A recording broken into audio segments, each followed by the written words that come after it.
I'm American. Got a picture hanging above my fire. Next to the deer I shot with my rifle. NRA, hell yeah, I support them. I hate my job and I hate my boss, but I love my country and I pray to God that the Cowboys win. Just clap your hands if you love our country, if you love our land. That's right. And if you're not clapping your hands, you're a terrorist and you eat sand. Irreverent, but honest and tastefully tacky somehow. Here comes another hour of insensitivity training with Glenn Woods. And I live in America. Come on. And I live in America. I'm American.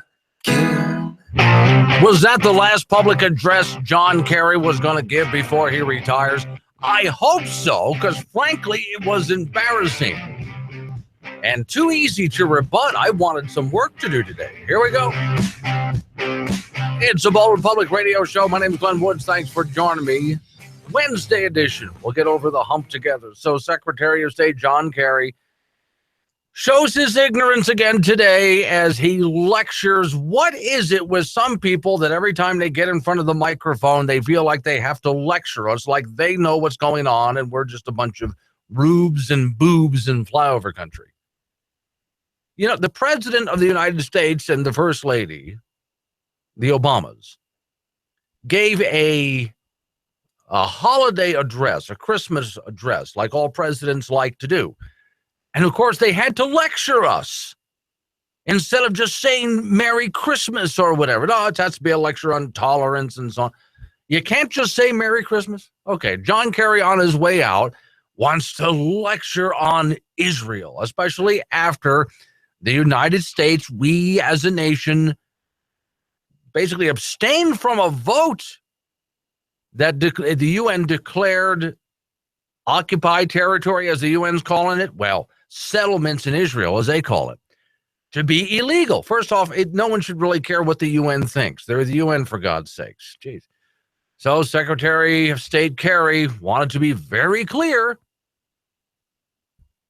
and had to have one final slap to the Israelis on the way out the door, saying you could basically be Jewish or you could be a democracy. Really? Boy, this guy sounds like a top-notch diplomat that knows how to, really knows how to corral people and speak to them and bring them together in unity and peace. So in other words, you can be a democracy and do it our way, or you can be a bunch of bigots. That's basically what he was saying. So I sat there and listened to it. My ears were bleeding, for God's sakes. But okay, John Kerry was basically saying Israel needs to have a two-state solution. There's no other way to do it, and we just need to listen to him, and there just needs to be a two-state solution. Really? Okay. He spoke for, I forget how long, but he went on for a while. It felt like all morning. When John Kerry was done insulting Israel and lecturing Israel, Benjamin Netanyahu stepped up to the microphone and schooled John Kerry, schooled Barack Obama. And it didn't take but a couple of minutes to do it.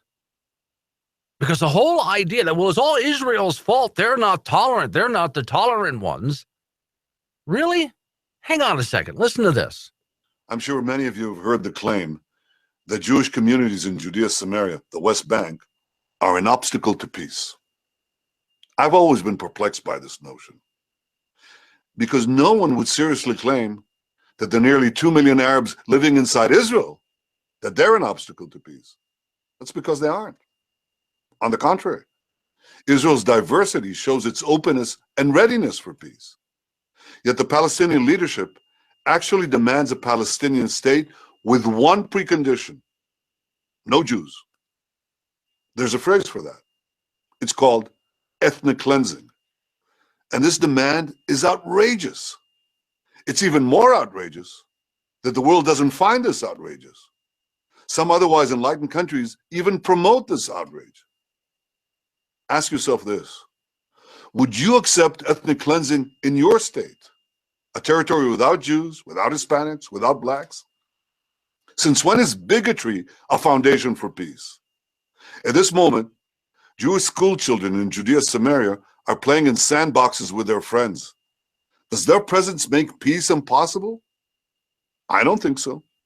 I think what makes peace impossible is intolerance of others. Societies that respect all people are the ones that pursue peace. Societies that demand ethnic cleansing don't pursue peace. I envision a Middle East where young Arabs and young Jews learn together, work together, live together, side by side, in peace.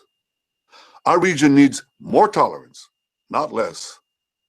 So the next time you hear someone say, Jews can't live somewhere, let alone in their ancestral homeland, take a moment to think of the implications.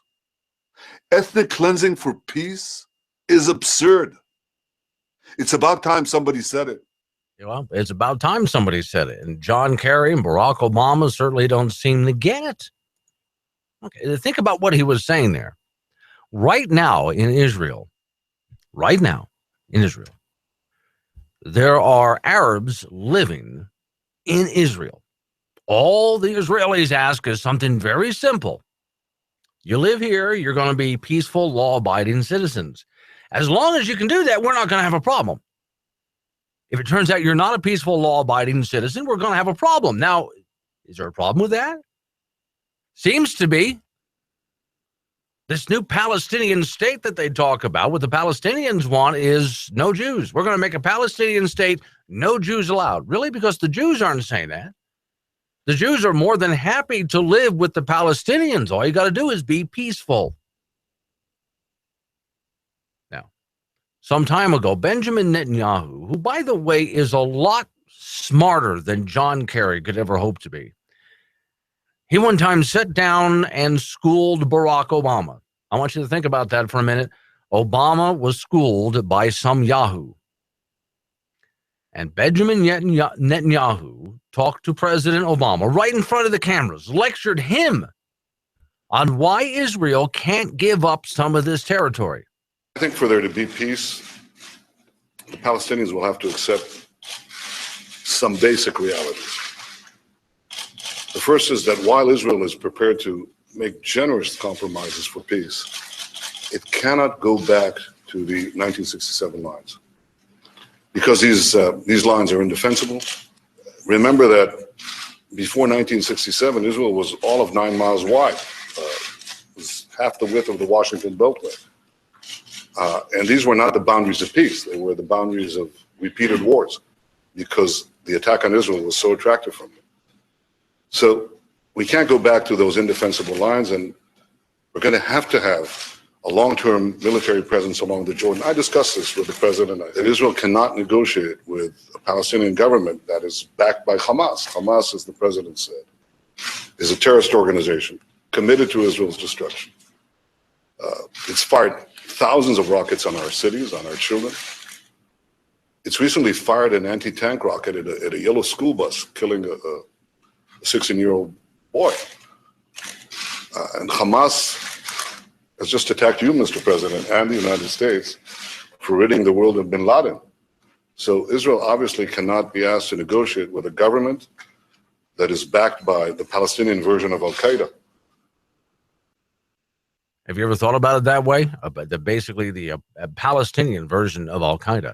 Well, there once again is where Benjamin Netanyahu is just far more intelligent than Obama could ever hope to be.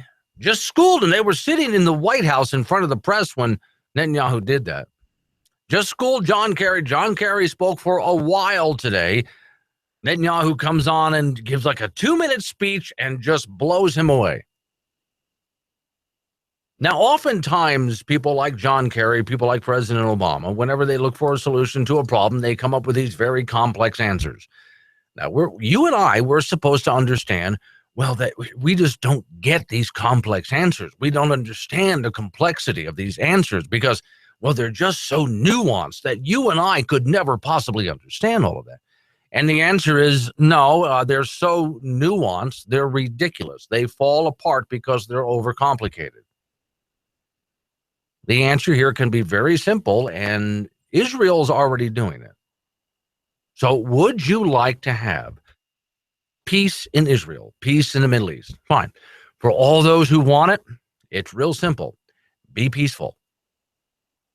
Now, if you can't handle that and you're determined to attack, then we will end you. That you won't exist anymore. You'll be just a smear in the desert. You'll look like Rorschach at the end of the Watchmen movie. Just a big splatter in the desert. So you get to choose how you want to do this. One of two ways. You're going to be a peaceful, cooperative, nice person, a neighbor, a friend. Our kids are going to play together. Everybody's going to get along. Or you're going to attack us and we're just going to wipe you out. No apologies. Now, that's basically how Israel's been handling this all the time. But the answers that we hear from the Obama administration. Oh, by the way, it seems that there is good evidence, good proof from Israel and a few other countries, apparently, that this whole deal to declare what the UN calls as occupied territories was pushed by the Obama administration, and then they didn't veto it. A final slap in the face as the Obama administration leaves office. Okay, for those out there who are worried that, they just did so much damage to good friends of ours, anything that can be done can be undone. Yeah, okay, the UN passed some kind of a resolution declaring this illegal. And so means what? Since when has a UN resolution meant anything? Hey, I got news for you. Here's a harsh reality of the world today. Well, of the world ever, for that matter. When a country militarily takes over land, it's theirs. When they take land from their enemies, it's theirs. And they don't have to give it back. Israel doesn't need to give this land back. It's perfectly legal that they own it. They want it. Let off a little steam. Yep, that's why we installed phone lines into the studio. Call Glenn now. Bold Republic is on the air. Which American states are most tolerant of both ganja and guns? Which states best protect your home and other property? Which states put more and fewer people in jail? Which states regulate the most and fewest occupations?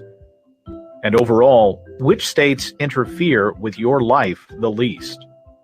Find out where your state ranks in the Cato Institute's new report, Freedom in the 50 States.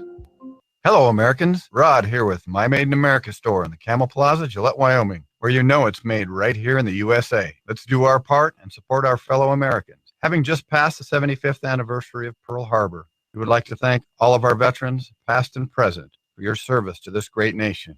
Pray for our veterans, our leaders, and citizens that we can work together for the greater good of the USA, for our posterity, and for the glory of God, who helped us start this great nation and kept us safe thus far. Over the next 4 years, liberal policies of more spending, higher taxes, and a growing dependence on government will threaten America's future. Now more than ever, conservatives must take a stand. This is the greatest country on earth. We are a leader for the world, and we need to continue to be. The Heritage Foundation will take a stand, and we will lead the charge in offering principled solutions to America's biggest challenges, from spending and tax reform to reducing the size of government and maintaining a strong national defense.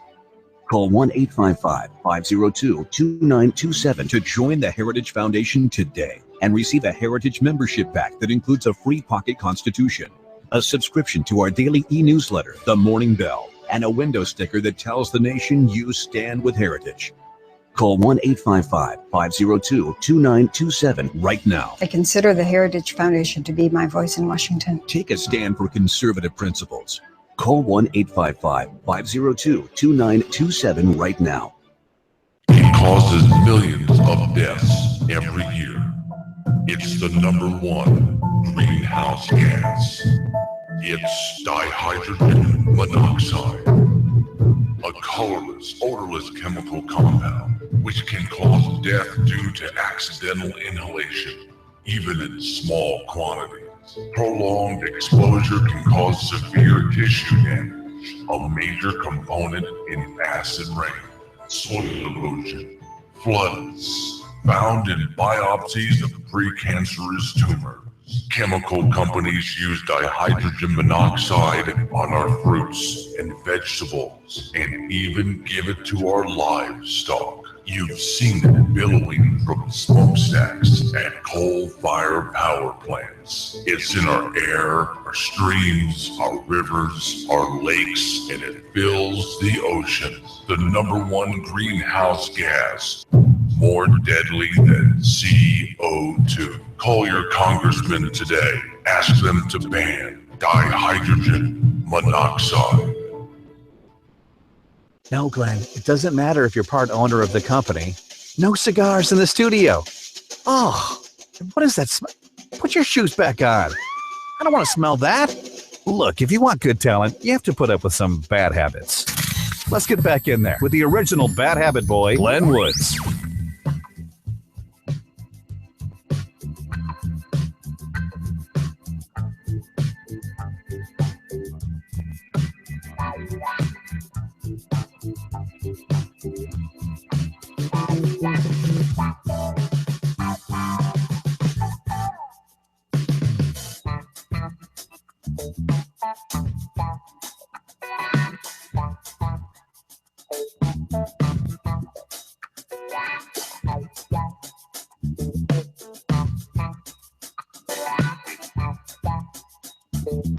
It's a Bold Republic Radio Show, Wednesday edition. My name's Glenn Woods. Thanks for joining me. Over the hump we go. And down, not just into the weekend, but boom, New Year hits us. Sunday, right? 844-700-BOLD is the phone number. That's 844-700-BOLD or 2653. Pretty much everything I'm talking about, a whole lot more. BoldRepublic.com is the website. So, okay. For those just joining me. So, John Kerry, Secretary of State John Kerry, shows his ignorance. And once again, some of the most ignorant people love to lecture the rest of us. Don't you hate it when the dumbest person in the room lectures like they're the smartest person in the room?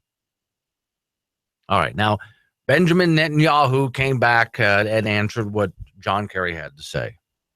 And like I said, it's a very simple explanation. As long as people want to live in peace, they can live in Israel. Anybody can live in Israel as long as you're a peaceful, law-abiding citizen. When you're not, Israel has zero tolerance for it. They just wipe you off the face of the earth. The questions, any questions here? It's simple. It's that simple. Can't blame Israel for that. So I just played part of what Netanyahu had to say. Here's some more of it. Speaking in Jerusalem, just over an hour after Secretary of State John Kerry embarrassed the United States once again, Netanyahu said that the rhetoric coming from John Kerry was as unbalanced as the anti-Israel resolution passed at the United Nations last week. Quote, Secretary Kerry paid lip service to the unrelenting campaign of terror that had been waged by the Palestinians against the Jewish state. He said, later adding, Israelis do not need to be lectured about the importance of peace with foreign leaders. I bet not. I mean, think about it. They're surrounded, for God's sakes.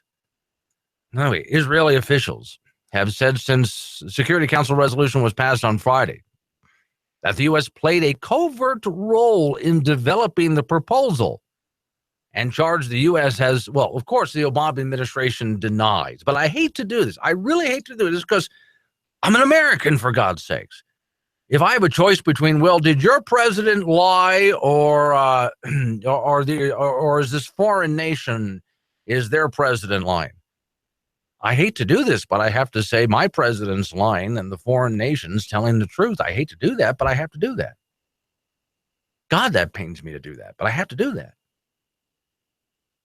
Look, Israel's government was enraged after the U.S. abstained from voting on a resolution which called Israeli settlements in the West Bank and East Jerusalem a violation of international law. Now, again, this is where they overcomplicate things. International law, in this case, it doesn't matter. Israel was continually attacked by these people until one day they finally just took the territory. That was their solution.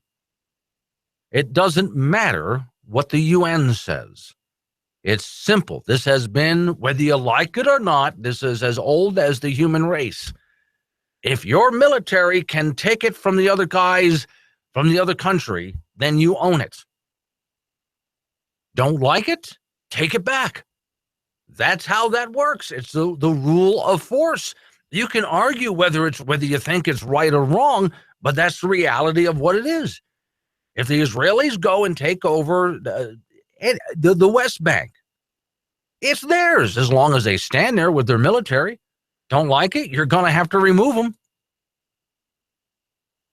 Netanyahu on Wednesday made the point firmer. He said, quote, "We have it on absolute authority, evidence. The U.S. organized, advanced, and brought the resolution to the Security Council," said Netanyahu. He says he had very sensitive intelligence showing this. Trump tweeted his support for Israel before Kerry even spoke. So Netanyahu's thanking Donald Trump for this. But we'll see now, when Trump gets in office, what's his solution to this? We'll see. I like the solution of, hey, we're just going to step away from the UN. We pay as the United States a quarter of the operating costs for the United Nations. What if we just stop doing that? Well, think about this. The federal government does this to states, counties, and cities all the time. The federal government, why not do it here? The federal government will get your state, your county, and your city hooked on federal money. And then if your state, county, or city is not cooperating, not doing what they're told, then the feds threaten to shut off the money. Okay, well, if they've been doing it for how long? Well, then let's do this to the United Nations. We pay 1/4 of the operating costs for the United Nations. Well, I guess we're not really all that happy with what the United Nations is doing right now. So what if we just did this? Let's just go ahead and say, hey, we're going to cut off your money unless you repeal this thing. We're just going to cut off your money. And hey, you know what else? We're going to step away too. Besides all of the financial support, the United States offers military support. Oh, I mean, the list goes on. Well, we're just going to take our stuff and walk away. Hey, how about that? Well, I don't see why that, for anybody out there who might think, well, that's kind of going too far. The federal government does it to your state and county and city all the time. What's new? They should be used to doing this. Why not do this to the United Nations? We can get the results that we want since we're paying 1/4 of the tab. I would say, why the hell not? A radio show? Yeah. Tip of the iceberg. Check out the YouTube videos. See what Glenn's talking about on Facebook and Twitter. You can find out more at boldrepublic.com. Blood pressure tends to run higher during the day and lower during nighttime sleep. However, many with high blood pressure don't exhibit this nighttime dip, a condition called non-dipping. More in today's AARP health tip after this. At Walgreens, getting diabetes testing supplies with Medicare Part B is a walk in the park. Really, because getting what you need is quick and easy, giving you more time for other things. There's $0 out of pocket on all major brands like AccuCheck and Walgreens TrueMetrics, and no extra paperwork. So managing diabetes becomes a stroll down Easy Street, or a trip to the movies, or even a day at the beach. Talk to your pharmacist today. Walgreens, at the corner of happy and healthy. Zero out-of-pocket cost when billed to Medicare and full coverage supplemental insurance. Non-dipping is a major risk factor for stroke, heart attack, and kidney disease. But studies show taking one or more of your prescribed blood pressure medications just before bedtime significantly decreases the risk. Of course, never change the timing of your medications without first consulting your doctor. For more, go to aarp.org. Bold Republic.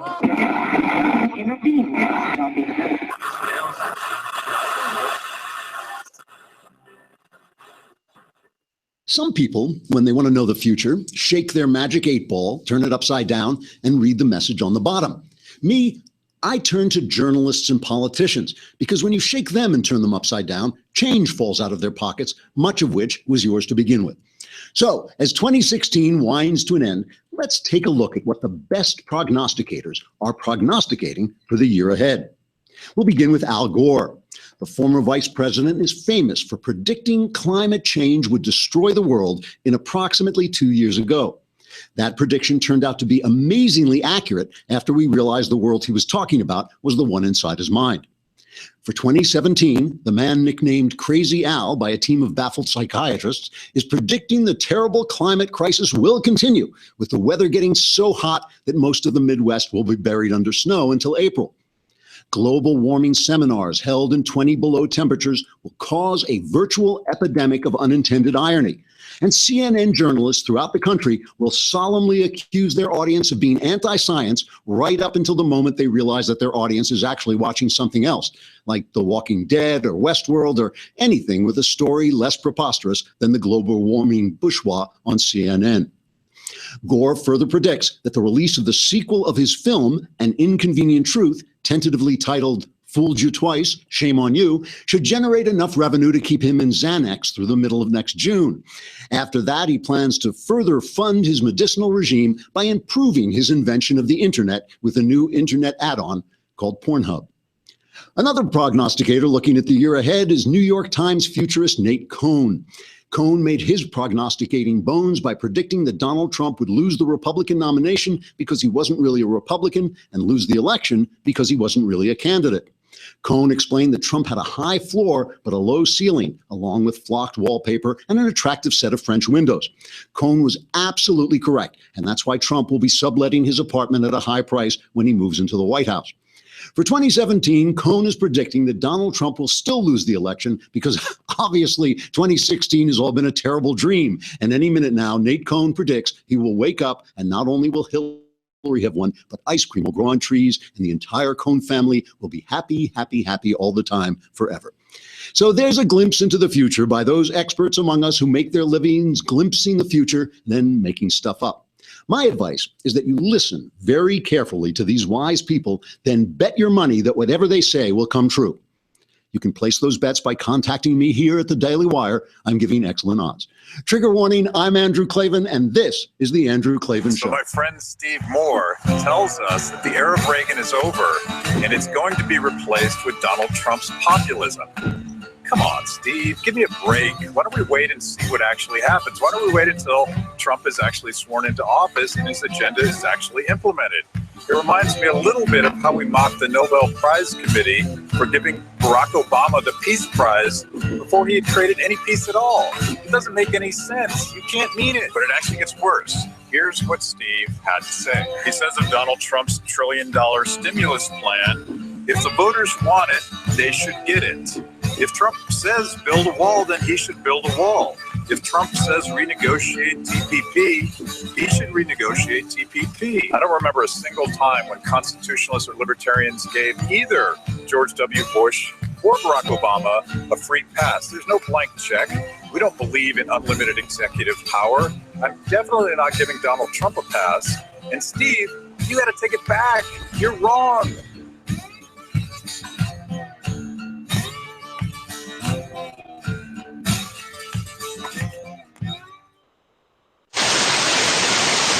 All right, so I'm just trying to understand this. Al Gore left one of his 2 mega mansions, got into his SUV, drove to the airport where his private jet was standing by, and flew to New York, where he got into a limousine that took him to Trump Towers so he could talk to us about reducing our CO2 footprint.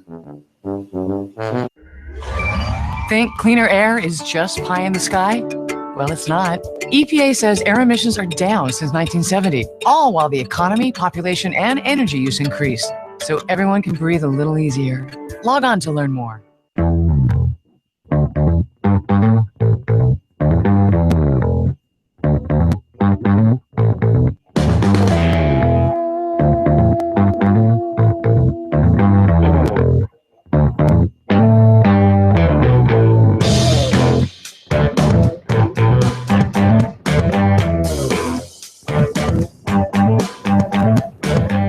It's the Ball Republic Radio Show, Wednesday edition of it. My name is Glenn Woods. Thanks for joining me. Don't forget, there's an app for the program. There are people who sometimes, because they're busy, doing things like digging themselves out of a snowbank or whatever, can't listen to all of the program when it's live. That's okay. Listen to the program live, later, download it to whatever device that you have. It's easy to do, and it's completely free. And when you download it, it doesn't take any of your minutes on your device, and it doesn't take up much space at all. So go to your app store, type in Bold Republic. It's free. The logo comes up. Boom. Load it down. There you go. Okay. I'm going to head over to Cheyenne, Wyoming real quick for just a moment here, because this is something I've seen all over the country. Well, in fact, before I head to Cheyenne, I'll tell you a quick story. I was in Boone, North Carolina. Yes, settled by Daniel Boone. And in Boone, North Carolina, up in the mountains, I know this is going to come as a shock to you, there was a Walmart, a super Walmart, by God. And there was a couple, male and female, that would take turns, sometimes work the corner together. And they had a sign up that said they were homeless, will work for food, et cetera, et cetera. And they were there every single day. One day, the police were told that these people actually make a lot of money every single day. Somebody got suspicious and followed them. And so the police did the same thing. And when they spent the day panhandling, and when they were done, they walked around to the back of Walmart where they had parked their nice car. Not a sports car, but a nice car, and just drove to their apartment. And they lived in an average everyday apartment. They didn't work for a living at a job that produced anything. No, instead, they just panhandled for a living. Now, I heard these stories all over the country. That was one I witnessed firsthand, but I'd seen those people. From KGAB Radio, Cheyenne Police, some panhandlers are making about $100 an hour. Wow, how would you like to make about $100 an hour? Well, I would like to at least produce something to make that much. Story reads, you wouldn't know it by looking at them, but some panhandlers in the Cheyenne area are making up to $100 an hour, according to a spokesman from Cheyenne's police department. I wonder if any of them have ever lived in Boone, North Carolina. Officers said that it isn't true of everyone. Apparently, a homeless person who had been asking for money of Cheyenne residents was one of the guilty party. But he says there are professional panhandlers who travel from town to town and can be seen in Cheyenne near, here we go, the Walmart stores, busy truck stops, or near businesses. And, of course, we're going through a holiday season here, so Christmas time, people are feeling particularly generous. Your heart goes out to these people. By the way, with some of them, the ratty clothes they're wearing, that's the costume. The officer says some of the professional panhandlers may look kind of grungy or down on their luck, but he says they can easily make $50 to $100 an hour. He says the professional panhandlers generally travel from city to city, tend to know the best locations for passersby whose hearts will go out. Cheyenne Police Chief says people shouldn't give money to homeless people go ahead, give it to a food pantry, for example. He says, in general, the money's given to such people by well-meaning Cheyenne residents ends up going to drugs and alcohol and so on, not food for some of them. Now, on that note, I made this mistake once. So I'm in Tampa, Florida. I get out of my car at a convenience store, and as I'm walking toward the store, this guy just looks disheveled, walks up to me and says he's hungry. Can I spare a few bucks so we can go into the store and buy a sandwich? My heart went out to him. Hey, I was young and stupid, okay? My heart went out to him. So I reached in my pocket, gave him a few bucks. As I'm getting in my car, because I went and bought what I wanted, as I'm getting into my vehicle, I look into the store. Now, in Florida, you can buy alcohol at a convenience store. It's a little different there. So this guy is one of these big malt liquor things, one of these big suckers that he bought with the money. He didn't buy food. He went and bought malt liquor. And I thought, okay, that's it. I've learned my lesson.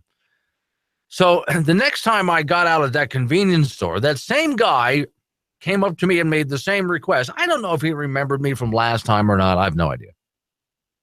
But instead, I said to him, I tell you what, you come in with me and show me what you want, and I'll buy it for you. So do you want a sandwich? They serve some great salads in there. We can go ahead and get you a burrito, put it in the microwave. What would you like to do? We'll go get you some food. And as I'm talking, I turn and look, and he's already walking away. He didn't want that. He wanted the money so he can go buy what he wanted to buy. The best way, I think, to give, if you're a compassionate person, your heart goes out, fine, that's a good way to be. So here's what you do. There are well-known church and civic groups. Some of them are national organizations. Some are local church organizations. Here in the community that I'm in, we have a church that does a thing called Blessings in a Backpack, which to make sure that kids that are from families that don't make a whole lot of money go home for the weekend with a backpack full of food for the family. Would you like to donate to something like that? You can donate to something like that if you want. There's a lot of ways you can donate, church and civic organizations that will not hand money over to these people, but hey, are you hungry? Would you like to show up for a meal? Because we got a meal. You need some shelter? It's cold out there. We have a shelter for you. The church will set up a shelter somewhere. There's church and civic groups all over the place if you're feeling like you should give because your heart's going out to someone. I would just suggest that when you see someone on a street corner with a sign, don't. Now, if you're thinking, but what if they really are homeless? My advice, just from me to you, if I can give you a little bit of advice, just go ahead and assume that they know where the shelters are, because if they don't know, they can certainly find out. Anybody who's desperate enough can get the help that they need, no matter what town they're in. In fact, if they're really desperate enough, they can even go up to the local police department and just say, I am rock bottom here. I need help. And even the local police department will drive them to where they can go get the help that they need. You know, by the way, that's what you pay taxes for. Now, admittedly, most tax money ends up getting wasted before it ever gets to a person who's in need. But just so you know, whether you like it or not, you're already giving.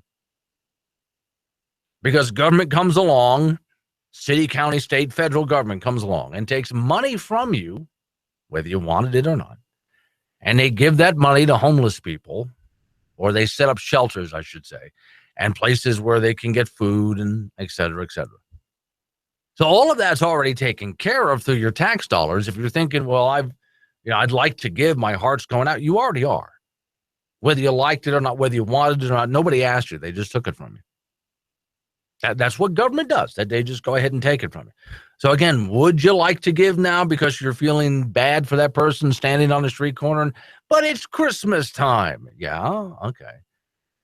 And there's a chance that that guy standing on the street corner or that lady standing on the street corner with that sign knows that during Christmas especially, you're kind of a sucker and you want to do the right thing and you want to help people.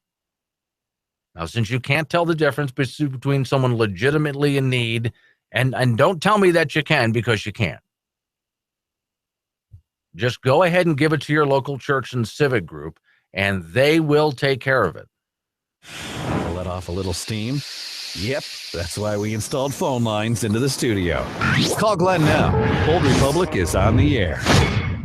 Hey, Frank, you're actually gonna fall for that hook, are you? I'm just so hungry, and the lure looks so good. Yeah, well, just look up through the ice hole at that guy. Hey, he's got all the latest gear, doesn't he? He's so warm and comfortable, and the top window sportsman clothing, and fishing pole, and the best lures, nice comfortable chairs, coolers, warmers. He's got it all. I can't stand it. I'm gonna bite the hook. Are you seriously gonna fall for that? No, it's just that it has to be warmer up there above the ice than down here in the water. Yeah, and that frying pan he's got on the fire's a lot more. Rocky Mountain Discount Sports has everything that the ice fisherman needs for the winter. Lines and lures, rods and reels. Special outfits to keep you warm, tents to keep the wind away, and the right kind of lures for winter fishing. Rocky Mountain Discount Sports, 4706 South Douglas Highway in Gillette, Wyoming. Open Monday through Saturday, 8 till 9, Sunday 9 to 6. The West. We moved here to be free, to get away from overbearing government rules, regulations, taxes, and to secure our liberty, except that they found us. So we have to restore the West to what it was meant to be, and we have a plan. Sorry, sir. You don't speak English. You in Mexico. You make wrong turn. Let's move them along, folks. Herd them on through. Hey! Can't you read, boy? No goods, no service. Where's your sidearm? Whenever you come across a California license plate or someone from the East Coast like Massachusetts or New York, do whatever you can to keep them moving. Sorry, sir. Wyoming has declared California license plates illegal. So has Montana, South Dakota, North Dakota, and Nebraska. I'm afraid you can't stop until you get to Illinois. Yes, the West will be the West again.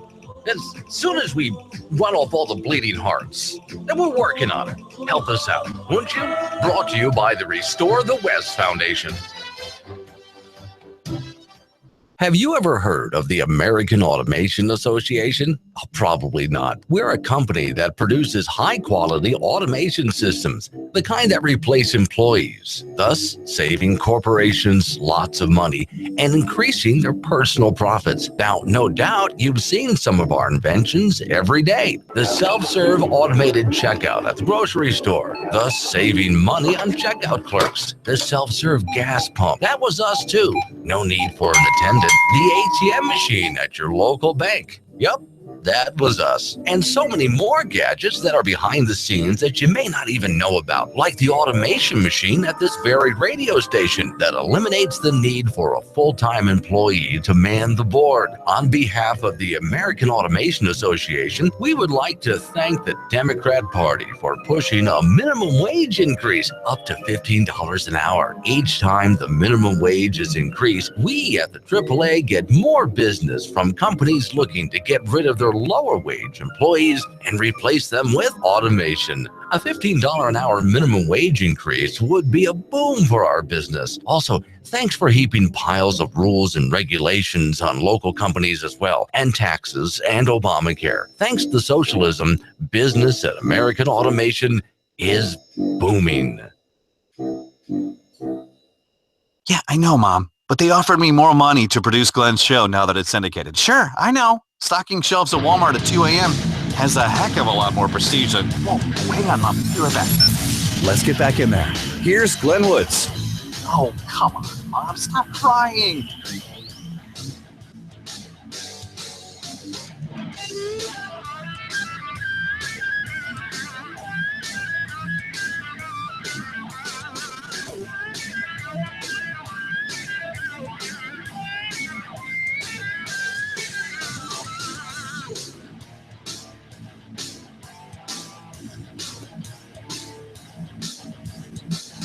It's a Wednesday edition, the Bold Republic Radio Show. My name is Glenn Woods. Thanks for joining me. So I'm going to jump over here to another, since we're finally getting rid of President Obama, the countdown clock is well underway.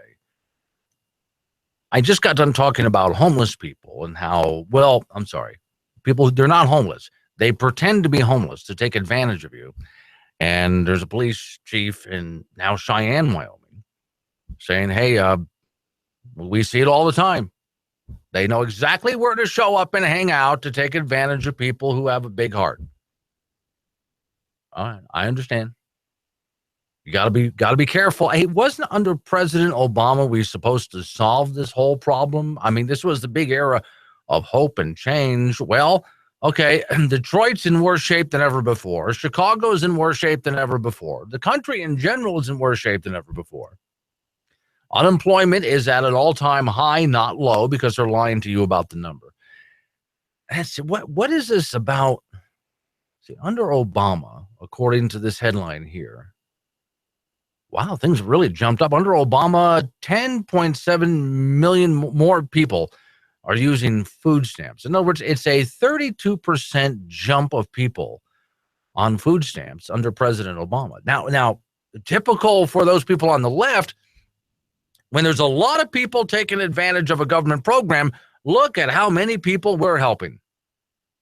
But from a limited government point of view, an individualist point of view, when people don't need the government's help, that's a sign of success.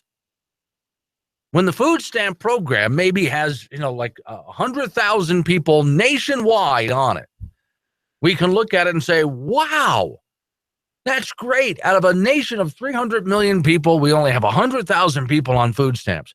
Holy cow, we've really done a great thing here. That's a true sign of success, that these programs aren't needed anymore because we're a nation of individuals who take care of themselves. All right, story reads, as President Obama prepares to leave office, his legacy will include an increase in the number of Americans using food stamps.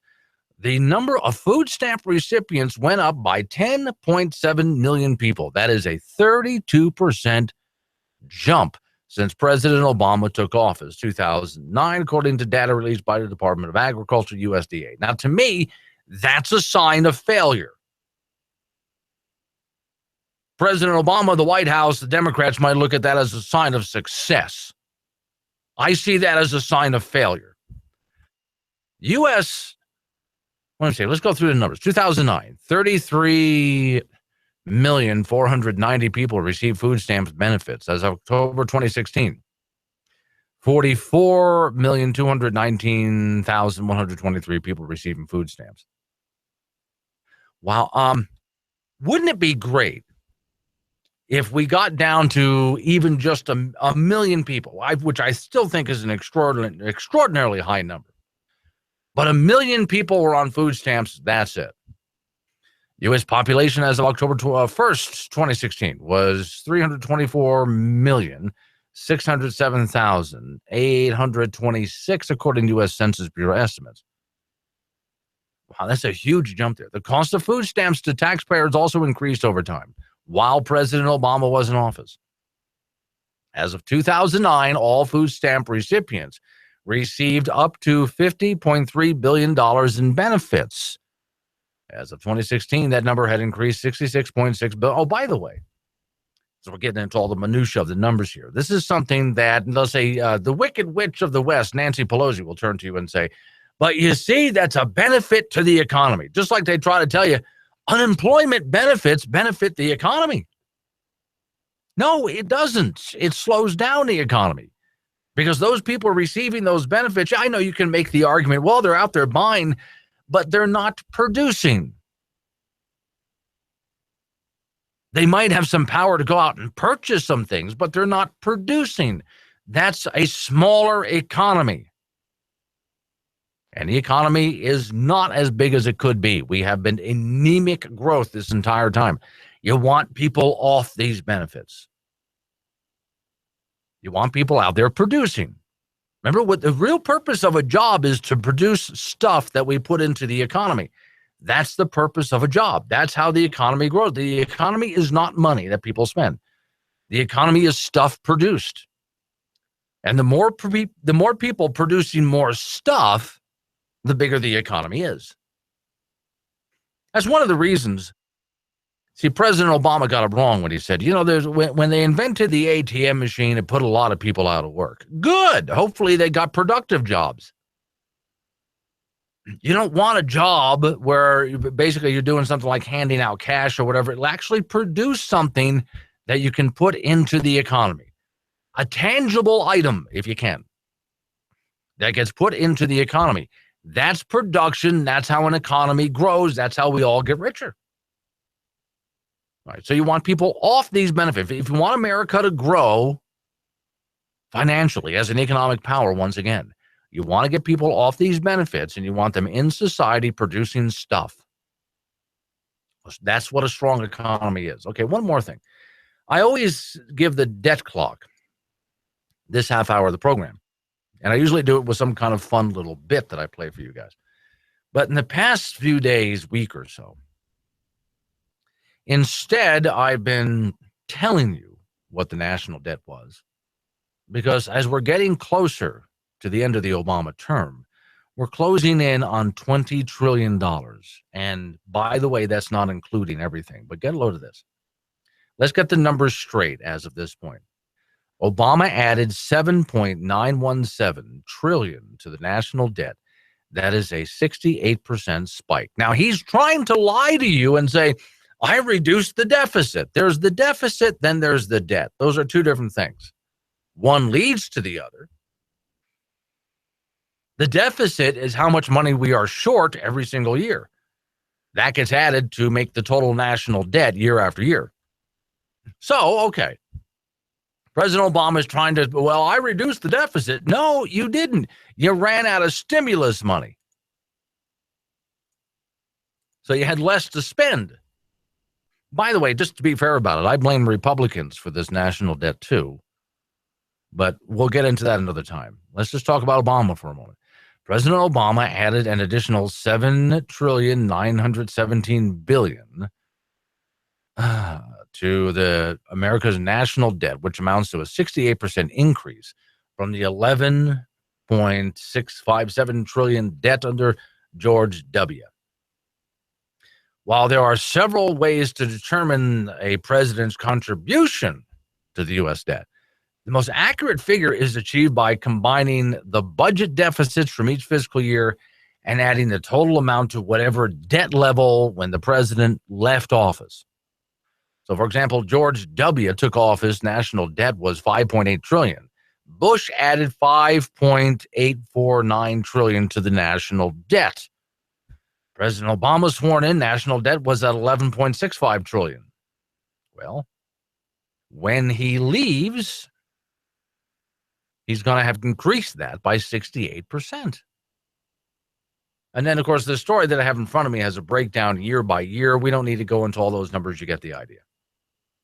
All right, now, Trump wants to cut taxes and lower regulations. And there are those who claim to be economists who have no idea what they're talking about, who say that doing so is going to add trillions more to the debt. No, because cutting regulations and taxes, especially on businesses,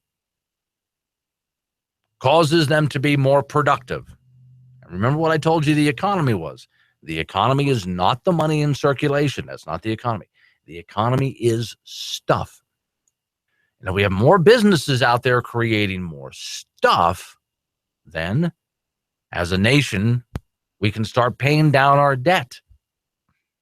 It means more tax money is rolling in. The trick then would be to make sure that the size of government in general decrease, because if we have smaller government, we're not spending as much, we can finally start balancing our budget. We can finally start paying down our debt. Wouldn't it really just drive the liberals crazy if when Trump finally was done, the national debt was lower?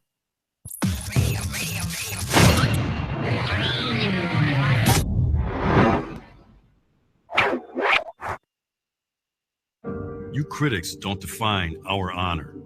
You try to shame us for doing our job. You teach children to fear us, crowds to attack us, and good people to doubt us. But we will never back down from our sworn duty to uphold the Constitution of the United States of America. We wake up every day, put on our badge, strap a gun to our hips, kiss our families goodbye, and put our lives between the law-abiding and any criminal who threatens their rights. We serve people of every color and creed, men, women, and children in violent, dangerous neighborhoods, because they have the same right to life, liberty, and the pursuit of happiness as CEOs, movie stars, and the political elite. We are Americans, and we are the American police officer.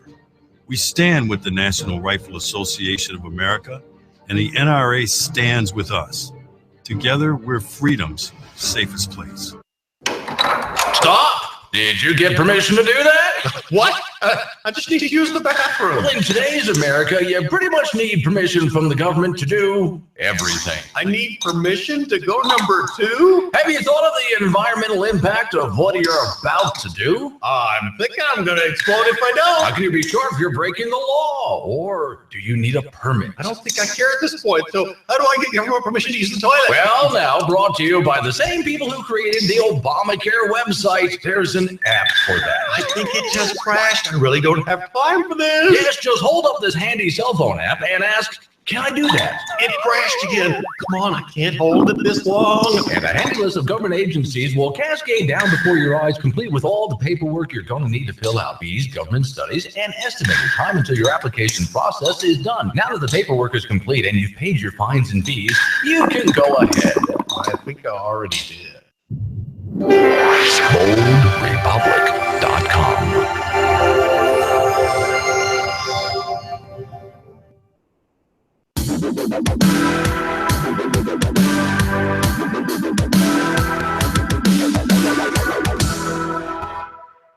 What if the big Republican push for voter ID laws is not only a waste of time, but counterproductive? Should the GOP drop voter ID as a top political issue? I'm Scott Ott with Bill Whittle and Stephen Green, and this episode of Right Angle is brought to you by the members at BillWhittle.com. Well, men, the Heritage Foundation has chronicled several hundred election fraud cases from across the United States from the past 20 years. Heritage leads the fight, among others, for voter ID laws to make sure that every vote is counted, but only once. If you review the Heritage sampling of election fraud cases from across the country, you'll see that most cases involved absentee ballots, fraud by politicians, and false registrations. Few could have been prevented by voter ID laws. Actual voter fraud involves a person pretending to be someone he's not in order to cast more than one ballot on Election Day. Conservatives say that voter ID laws could ensure people vote just once at the proper precinct, and that ineligible persons like non-citizens and convicted felons would be prevented from voting. Donald Trump famously tweeted that he would have won the popular vote too in 2016 if Hillary Clinton had not received millions of votes from illegal aliens. But a new story in the New York Times reaffirms what several previous studies have shown, that voter impersonation of the kind voter ID laws seek to stop is exceedingly rare, virtually non-existent, and certainly not a factor in determining the outcome of the most recent nor of any national election. In addition, Democrats use GOP support of voter ID laws to buttress their accusations of racism against Republicans, since they claim that such laws disenfranchise people of color disproportionately. Indeed, the Fifth Circuit Court of Appeals found that African Americans were 1.79 times more likely, and Latinos almost 2.5 times more likely than whites, to lack acceptable ID required under such laws. Among urban dwellers, automobiles and thus driver's licenses can be rare, and many poor people subsist in a cash economy and don't use banks, so that's at least conceivable that some don't have the necessary photo ID. A federal court in Wisconsin in 2014 estimated 300,000 registered voters in that state lacked the kind of identification required under the new state law. Now, Stephen Green, given that voter ID laws seem unlikely to change anything except to antagonize minorities and hand Democrats a weapon with which to attack Republicans, how does it make sense for the GOP to keep pushing voter ID as if the fate of the republic hangs in the balance? Yeah, the fate of the republic doesn't really hang in the balance, does it? Republicans win plenty of elections. Donald Trump showed in this last election that if you make an appeal to minority voters, a Republican candidate can win them in numbers that are really crippling to Democrats. What we do have a problem with, though, are two things. One is our voter rolls are sadly out of date. You know, you've got what was it, Detroit, that turned in more ballots than they have registered voters. So we do have dead people or otherwise non-existent people voting, and we see this in Detroit, we see it in Philadelphia. We've got to get these voter rolls purged. I'm not sure if that's necessarily a federal issue, however, which could be used at the state level, as you suggest, to keep this out of the national spotlight.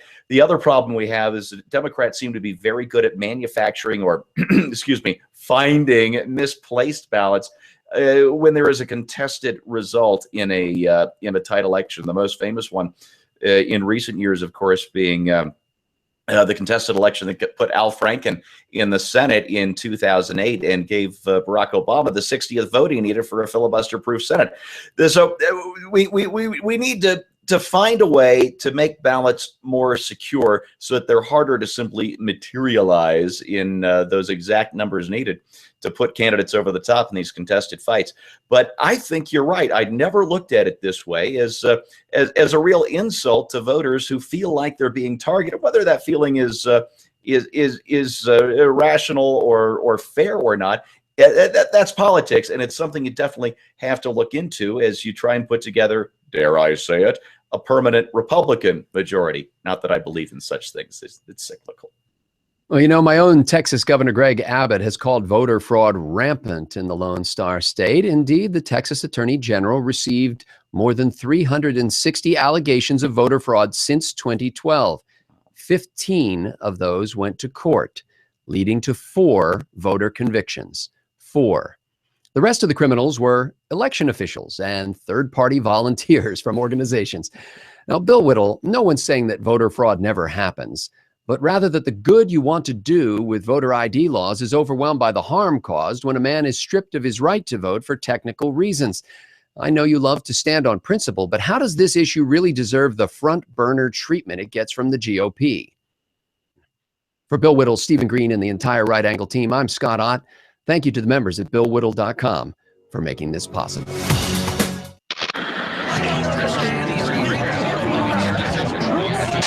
I'm American. That's right. I'm American. Got a picture of Reagan above my fire. Next to the deer I shot with my rifle. NRA, hell yeah, I support him. I hate my job and I hate my boss, but I love my country and I pray to God that the Cowboys win. Just clap your hands if you love our country, if you love our land. That's right. And if you're not clapping your hands, you're a terrorist and you eat sand. Irreverent, but honest and tastefully tacky somehow. Here comes another hour of insensitivity training with Glenn Woods. And I live in America. Come on. And I live in America. I'm American. How is it that of all people, Steve Martin, the actor comedian, got a bunch of feminists mad at him? It's the Bold Republic Radio Show. My name's Glenn Woods. Thanks for joining me. Phone number to get involved, 844-700-BOLD or 2653 if you don't want to go hunting for all those letters. Steve Martin, I've admired him since I was a kid. I mean, I've always admired his ability as a comedian, then as an actor. I mean, just as a writer, his life has just been extraordinary. So, okay. Yesterday, we were mourning the loss of Carrie Fisher. And I talked about her a little bit. Yes, she did have problems in her life. She was bipolar. Yeah, she had some drug and alcohol problems for a while there too, but she pulled it through. She actually ended up overcoming a lot of hard, difficult problems and making a good life for herself. And I've always admired her and found the woman to be extraordinarily attractive. I had a crush on her the moment I saw her as Princess Leia. That was my takeaway. Now, I don't follow celebrities, so I don't know much about her career. Star Wars and a couple of other films I saw her in. Other than that, I don't know. I had to go look it up after she died. So here comes Steve Martin after Carrie Fisher dies. Here's the headline. Steve Martin marks the death of beautiful Carrie Fisher, which, of course, triggered a bunch of feminists on a website to have a meltdown. Now, these feminists, of course, are nothing but attention seekers. They have to find something to get upset about because it keeps them in the headlines. Here we go. Story reads, actor Steve Martin, he was just one of many, was just one of a dozen Hollywood icons to take to Twitter on Tuesday to express their condolences over the death of the Star Wars actress Carrie Fisher. But feminists were not happy. Quote, when I was a young man, Carrie, this is what Steve Martin said in his tweet. When I was a young man, Carrie Fisher was the most beautiful creature I had ever seen. She turned out to be witty and bright as well. Now, he's recently deleted that tweet. Liberal New York magazine quickly pronounced the star's comment, calling it extremely bad. Steve Martin's tweet about Carrie Fisher was extremely bad. Why? What's bad about that? Well, I'm going to go back and read that again. But, of course, these people have to find something. Here's what he wrote. Steve Martin wrote, when I was a young man, Carrie Fisher was the most beautiful creature I'd ever seen. She turned out to be witty and bright as well. See, now these are people that when nothing bad has happened, they'll invent something because they have to be upset about something. They can't just enjoy life. Here's a quote. Remember Carrie Fisher for her talent, her feminism? Oh, of course, you have to remember her because she's a feminist, right? Her commentary on mental health, not for the way she looked. The magazine later tweeted, okay, wait, let's go back again. This is what Steve Martin said. When I was a young man, Carrie Fisher was the most beautiful creature I'd ever seen. She turned out to be witty and bright as well. So you see what he did. First off, he complimented that she was a physically attractive woman, but then said witty. Now, witty is more than just funny. It takes a certain level of intelligence to be witty. And bright, meaning smart, intelligent. So in other words, good looks and brains and personality. But no, you got to find something to tear into Steve Martin about. Well, because, her commentary on mental health and so on and so on. If I were Steve Martin, I wouldn't have taken the tweet down. But that was from New York Magazine. My tweet, if I was Steve Martin, I would have told New York Magazine a few things that I can't say on the air here. Others, though, the story says, came to Martin's defense online. As one user rightly pointed out, men are of a certain age had a crush on her. Yeah, I did.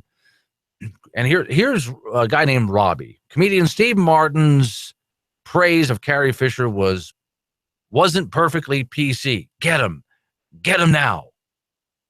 Christine H. Summers, dear New York Magazine, Steve Martin's tweet about Carrie Fisher is just fine. You need to calm down. Guy named Michael on Twitter. Steve Martin, like every girl in 1977, I wanted to see Princess Leia, who was just a badass and who got to go out with Han Solo. She was beautiful. Don't apologize. You know, one of the things I tell you what I liked about her character as far as Princess Leia was a smart, tough, gun-toting woman. Look, when Darth Vader showed up, a lot of people trembled in fear. Princess Leia stood there toe-to-toe with him and insulted the guy. She wasn't trembling in fear. She was ready to kick some butt. I like girls like that. She didn't go running to her safe space. She didn't put her little safety pin on. Now, here's another tweet. Some of these get really bad here, but here's another tweet here. Carrie Fisher in Star Wars was both a lovely and a badass. That's why men of a certain age have a crush on her. Leave Steve Martin alone. Okay, so you see, you can't even just say something nice. And I got to tell you, Steve Martin ends up deleting the tweet. I wish he hadn't done that. But maybe he just didn't want in on the controversy or whatever. Okay, but I wouldn't have done it. I would have told him to get stuff. I said nothing wrong. I'm not going to take it back. And if you think I said something wrong, that's your mistake. But remember what I told you about the press. This is New York Magazine. Remember what I told you about the press. The press does not report news. They report controversy and hype. And when they cannot find it, they will create it. And so here's a place where they've created it. Am I supposed to? I would never do it. Apologize for saying, oh, yeah, I remember when Star Wars first came onto the screen. I had a big crush on Carrie Fisher. And still whenever I saw her on television, on occasion I would see her on television, I still had that crush.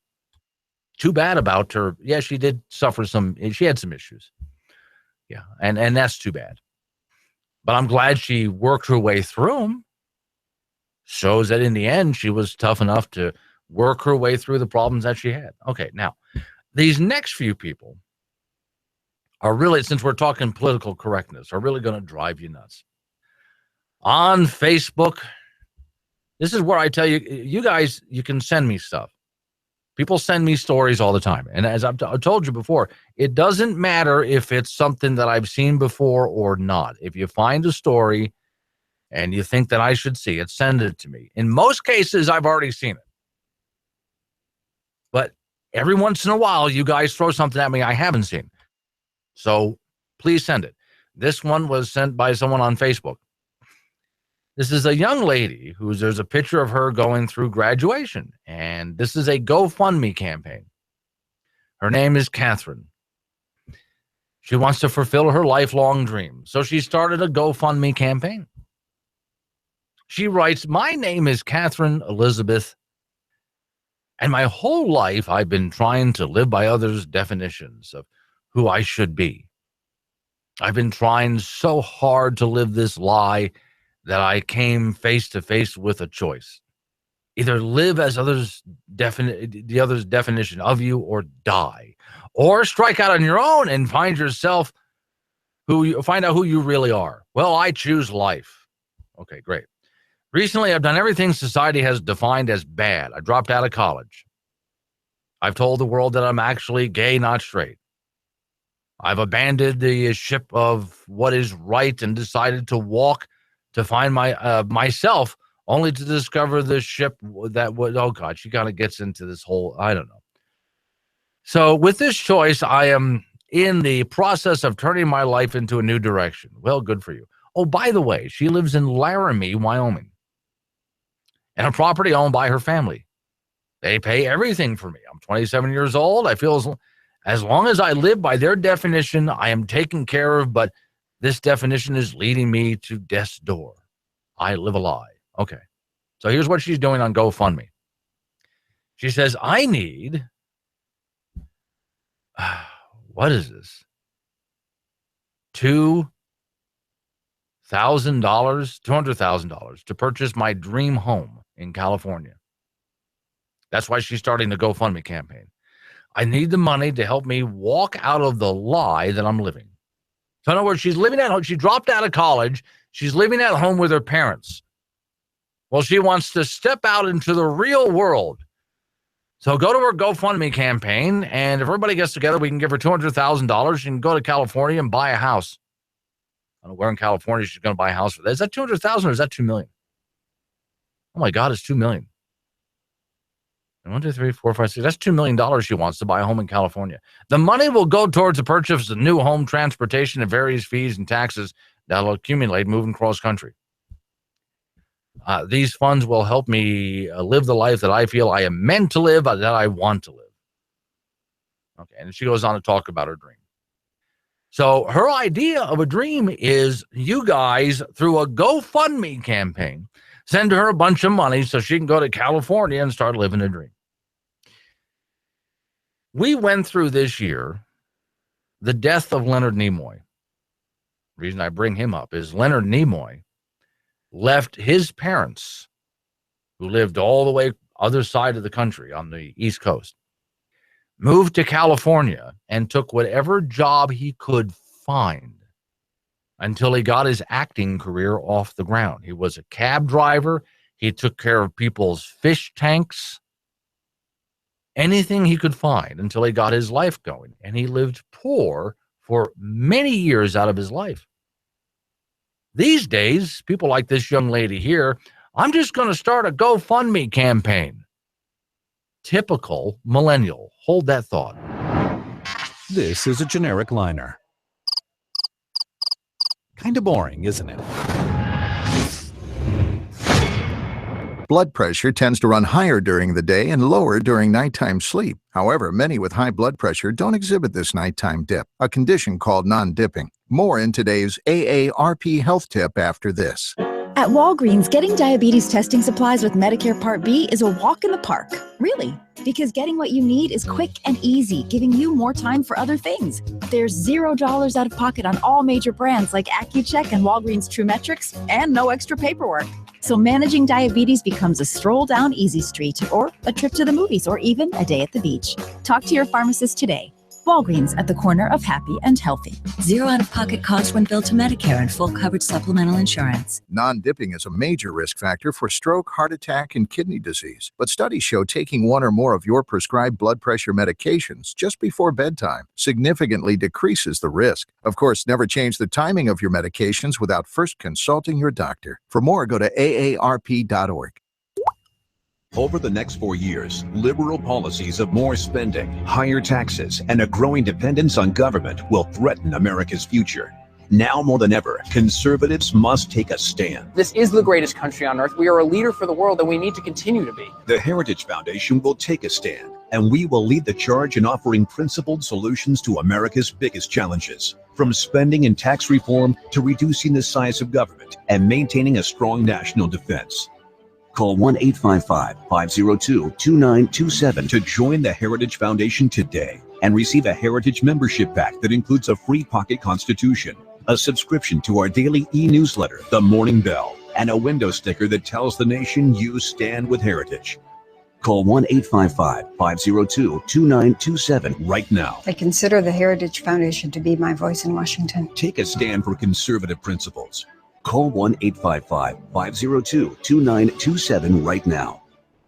Conservatives say they should have to go to work every day just to earn a living and pay for things like healthcare and food. Conservatives believe that you should have to pay your own way in life.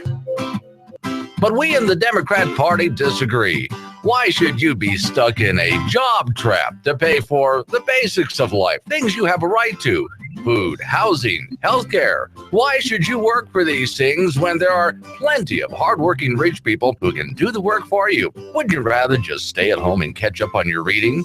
Get to know your kids. Play with your cat. Yes, we can continue to print and borrow money and let other people do all the work for you so you can enjoy your life. Vote Democrat this next election. Muffy, you know we have to go to work. There are people depending on us. This message brought to you by the DNC. Any adverse effects to the actual economy is purely coincidental. Don't have time to catch the entire show live? Log in to boldrepublic.com to hear or watch the show anytime you like on any device you have. Phone, tablet, tower, laptop, Facebook, Twitter, Tumblr, Google, YouTube, you name it. Glenn's jacked in so many ways. He looks like Neo in the Matrix when he woke up in that pod. You know, the goop and wires hanging and they flit. Well, anyway, you get the idea. Am I dead? Far from it. Watch or listen to the show when you're able. Any way you like, boldrepublic.com.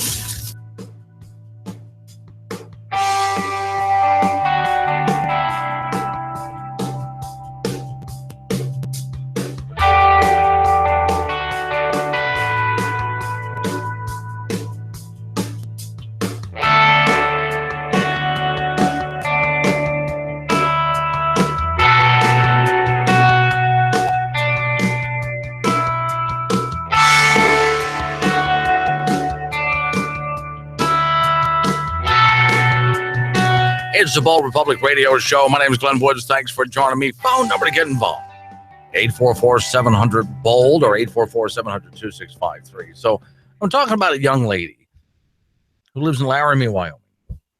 I've said she's in her 27 years old. Anyway, she finished college. I'm sorry. She dropped out of college and is living at home with her parents and just can't take it anymore. She wants to live her life on her terms and find out who she is and all that kind of stuff. She started a GoFundMe campaign. She wants $2 million so she can move to California, get a house, get a car, all that good stuff, and then go off and just find out who she is, live her life.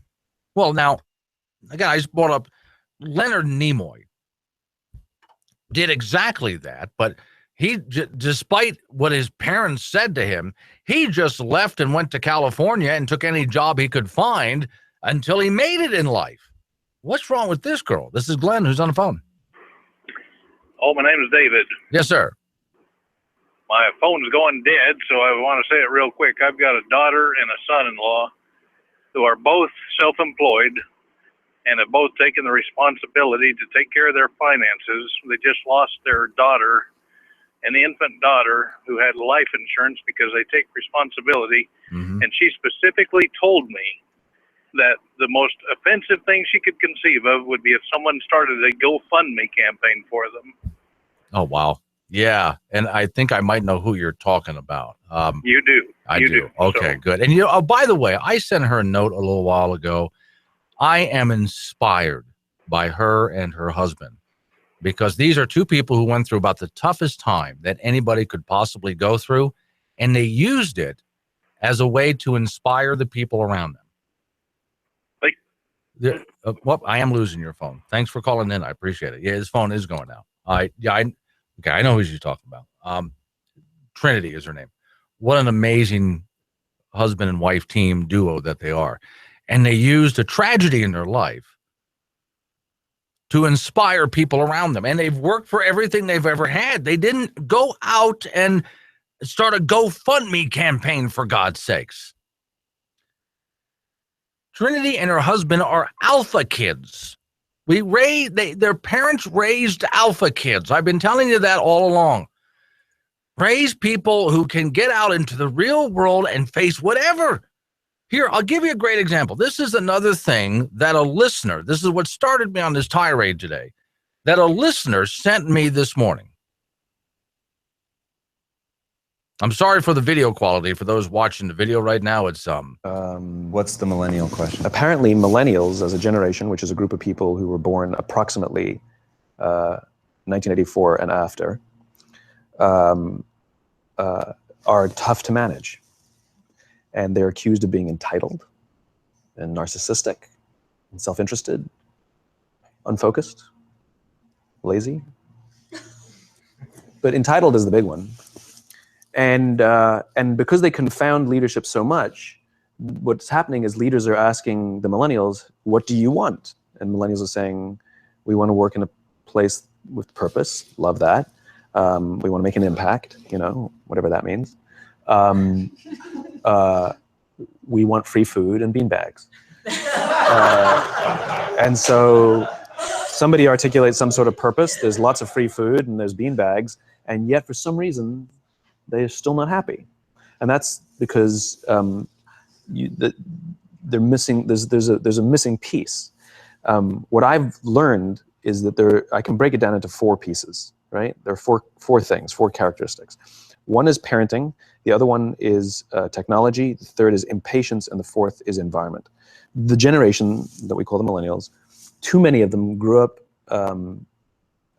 subject to, not my words, failed parenting strategies, where, for example, they were told that they were special all the time. They were told that they could have anything they want in life just because they want it, right? They were told, some of them got into honors classes, not because they deserved it, but because their parents complained. And some of them got A's, not because they earned them, but because the teachers didn't want to deal with the parents. Some kids got participation medals. You got a medal for coming in last, right? Which the science we know is pretty clear, which is it devalues the medal and the reward for those who actually work hard. And that actually makes the person who comes in last feel embarrassed because they know they didn't deserve it. So it actually makes them feel worse, right? So you take this group of people and they graduate school and they get a job and they're thrust into the real world. And in an instant, they find out they're not special. Their moms can't get them a promotion, that you get nothing for coming in last. And by the way, you can't just have it because you want it, right? And in an instant, their entire self-image is shattered. And that he goes on for quite a while and nails it point by point by point. Yeah, that's what happens when you raise a millennial in that traditional sense of millennials. We now know them, this entitlement generation, rather than raising an alpha kid, which is doing it the hard way, because that means the kid has to fail and cry and go through pain and get back up again. And so this young lady who's living in Laramie, if she's living at home and going, this just isn't working out for me, I'm not happy where I am, I'm going to move to California and start my life all over again. And she would just pack her bags and say to her parents, okay, wish me luck, and go do it. And do it the hard way, because there's lessons to be learned in the struggle. And that's what an alpha kid does. Oh, hang on, I'm not done with this. After the break, we got a little bit more to go on it. But this is what happens when you tell your kid that they're special when they haven't done anything yet. This is the entitlement millennial generation. A radio show? Yeah. Tip of the iceberg. Check out the YouTube videos. See what Glenn's talking about on Facebook and Twitter. You can find out more at boldrepublic.com. Blood pressure tends to run higher during the day and lower during nighttime sleep. However, many with high blood pressure don't exhibit this nighttime dip, a condition called non-dipping. More in today's AARP health tip after this. At Walgreens, getting diabetes testing supplies with Medicare Part B is a walk in the park. Really, because getting what you need is quick and easy, giving you more time for other things. There's $0 out of pocket on all major brands like Accu-Check and Walgreens TrueMetrics, and no extra paperwork. So managing diabetes becomes a stroll down Easy Street, or a trip to the movies, or even a day at the beach. Talk to your pharmacist today. Walgreens, at the corner of happy and healthy.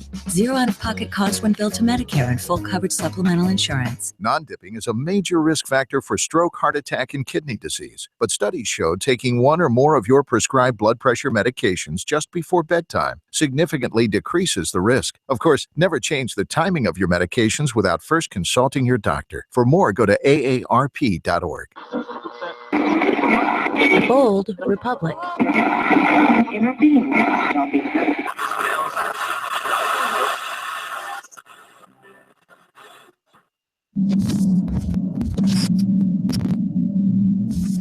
Michelle Obama, looks like you're not proud of your country again. You told Oprah in an interview the country is now not hopeful. Michelle, you couldn't be more wrong. President-elect Donald Trump gives us hope. Gives hope to coal miners that they will have jobs. Gives hope to millions of Americans that they can dump Obamacare and choose their health care and their doctor. Gives hope to our armed forces that they have leaders in charge of our military. Gives hope to State Department officials that if terrorists strike again, they will not be abandoned like in Benghazi. Gives hope to law enforcement that they will have the White House behind them. Gives hope that inner city children can escape failed public schools. Oh, and gives hope to school children that they can get a decent lunch at school. You see, Michelle Obama, there now is great hope because you and your husband are leaving the White House. It's morning in America. The idea that people can come together from all different parties, all different walks of life, and engage in this thing to stop corruption so that people's voices can actually be heard and you can have an influence in your own government and your own day-to-day life, that really appeals to me. We're also here to celebrate the 600,000 people that are with Adam McKay in this movement. I've never been so excited about a cause as Represent Us.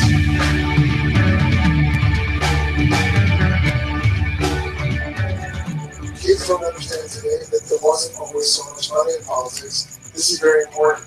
It's very important to walk in out tonight. There's this idea still sometimes in politics that, you know, it starts with the president and like the vice president and like maybe the senators, but actually I feel like it does start from the ground up. If we do not figure out a way to get rid of the influence of money in politics, we will never see climate change, equity, education reform. And we should all be proud to be here tonight and support this cause. Thank you so much. It just takes one city and one state at a time to get it done. And then it gets done. Thank you. Those people are doing a great job. Keep doing it. It's not about me. It's really not about me or Represent Us. It is about the people, volunteers on the ground. If history has taught us anything, it's that grassroots movements have always seemed to face insurmountable odds, and so we surmount them. Anyway, thank you guys for doing what you're doing, and I'd like to get involved too. So you inspired me. And it's the 600,000 people who are out there, you know, hoofing it and making it all happen. I mean, that's spectacular. For all of you that are volunteering, I want to tell you yes, and I thank you. Thank you. Thank you. Thank you. Because you are democracy. To all the supporters of Represent Us, thank you.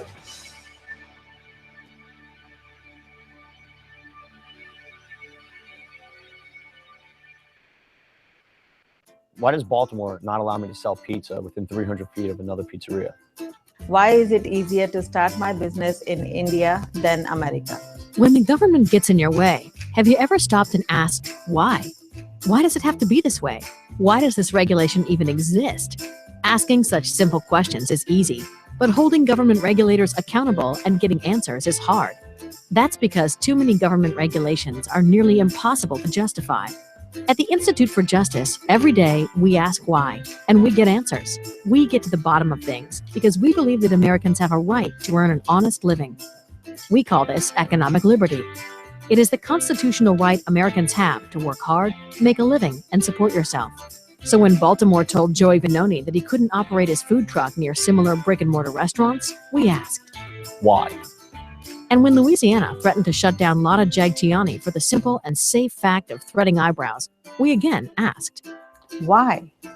Across the country, IJ has partnered with small business entrepreneurs to go to court and ask governments big and small to answer one simple question. Why? Why? Why? Just ask why. So the next time the government gets in your way, will you join us in asking why?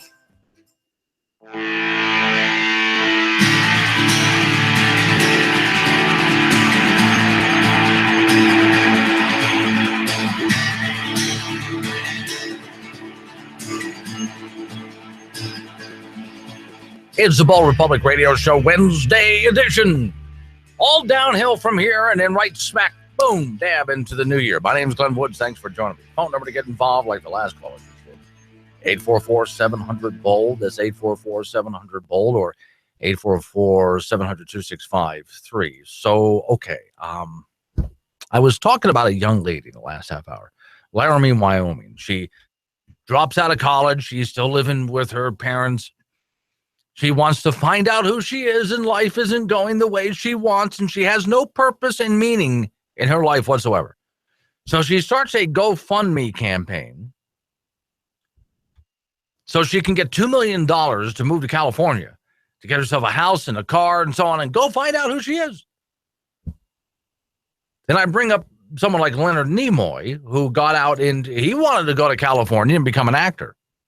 His parents were dead set against it, but he just left and took any job he could find until he got his career started. And now that doesn't work out for everybody. Sometimes you pursue your dreams and it just never happens and you got to go do something else. But at least he didn't try. No, I know they didn't have GoFundMe campaigns back then, but it was all on him.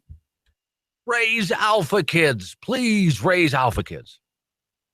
So they don't go off somewhere and start a GoFundMe campaign. Well, and for that matter, I can't play this bit enough. This explains everything.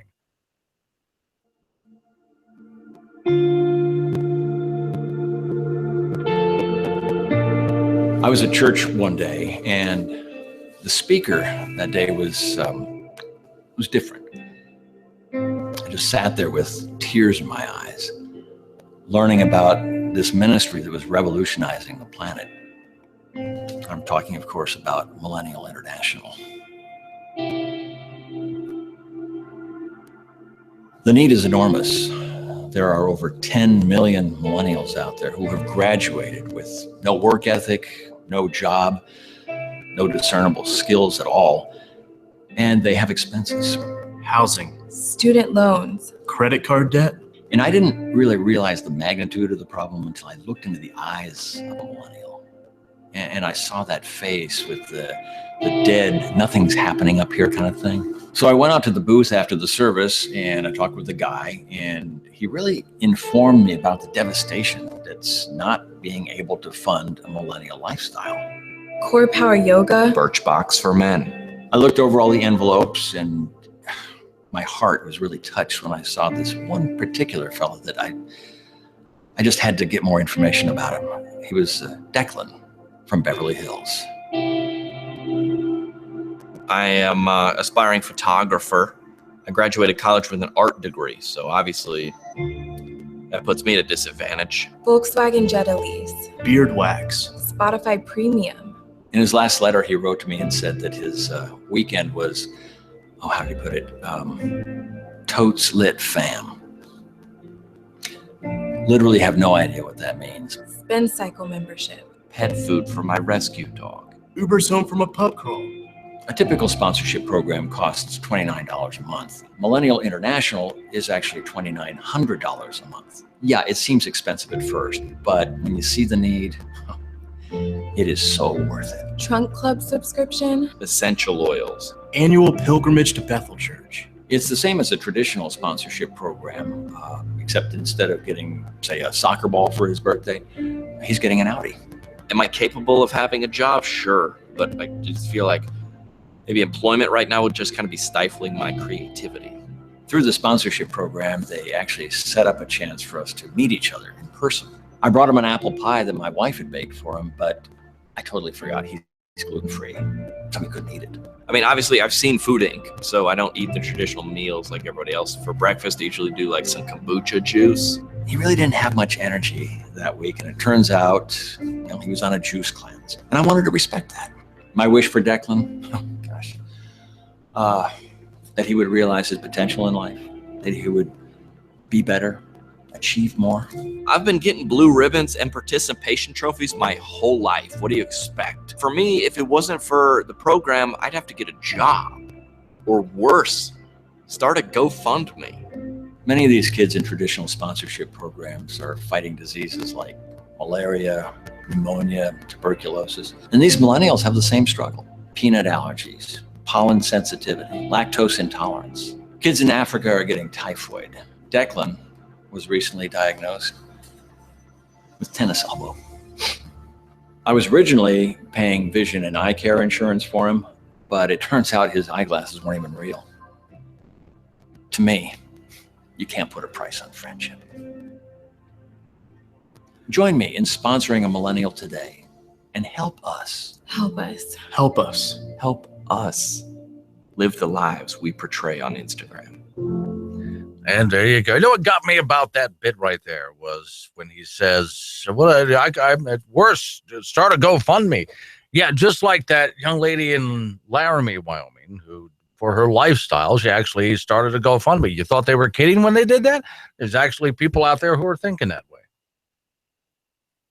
I'm one of those who have been saying, and I'm sure you have for a long time now, if you keep giving these kids participation trophies and telling them that they're wonderful and special and protecting them from every little thing, microaggressions, oh, we're going to get into microaggressions next. I got something new on that.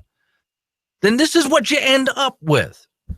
For those people who were chanting during this last presidential election, make America great again, here's one surefire way you can do it. We got to fight the politicians and the bureaucrats. Absolutely, we got to do that. But there's something else we got to do. Make sure from now on, raise alpha kids. And I tell you, it's harder to raise an alpha kid. It's hard on them. It's hard on you. Because they have to learn the hard lessons of life. You got to put up with them going to a baseball game where they actually keep score. And then after the game, when the kid comes home having lost, just humiliated, feelings really hurt, and they can't sleep at night, yes, that's the lesson they need to learn, because welcome to life. That's what life really is. And you learn something through those struggles, and you build something called character. And it's those kids of character that are actually going to go somewhere. There is hope for the world. There is hope for America. Because there are alpha kids out there. And those alpha kids are going to wind up being the ones in charge. They're the ones who are going to be running our companies, building new companies here in America. They're going to be the bosses. They're going to be the future leaders. Because they can actually take it. They're not interested in participation trophies. They're actually interested in achieving. Those are the ones who, well, that's the future of America, and those kids do exist out there. So if you ever wondered about future generations, worried about future generations and what's going to happen to us because these kids are a mess, the millennials are a mess because of bad parenting. That's okay, because there's plenty of you folks out there who have been good parents and have taken your kids down the hard path and taught them right. Your kids are the future leaders of America. Now, if you haven't been raising alpha kids, now's a good time to start. You really want to make America great again, as you were chanting during the last election? Raise alpha kids. A radio show? Yeah. Tip of the iceberg. Check out the YouTube videos. See what Glenn's talking about on Facebook and Twitter.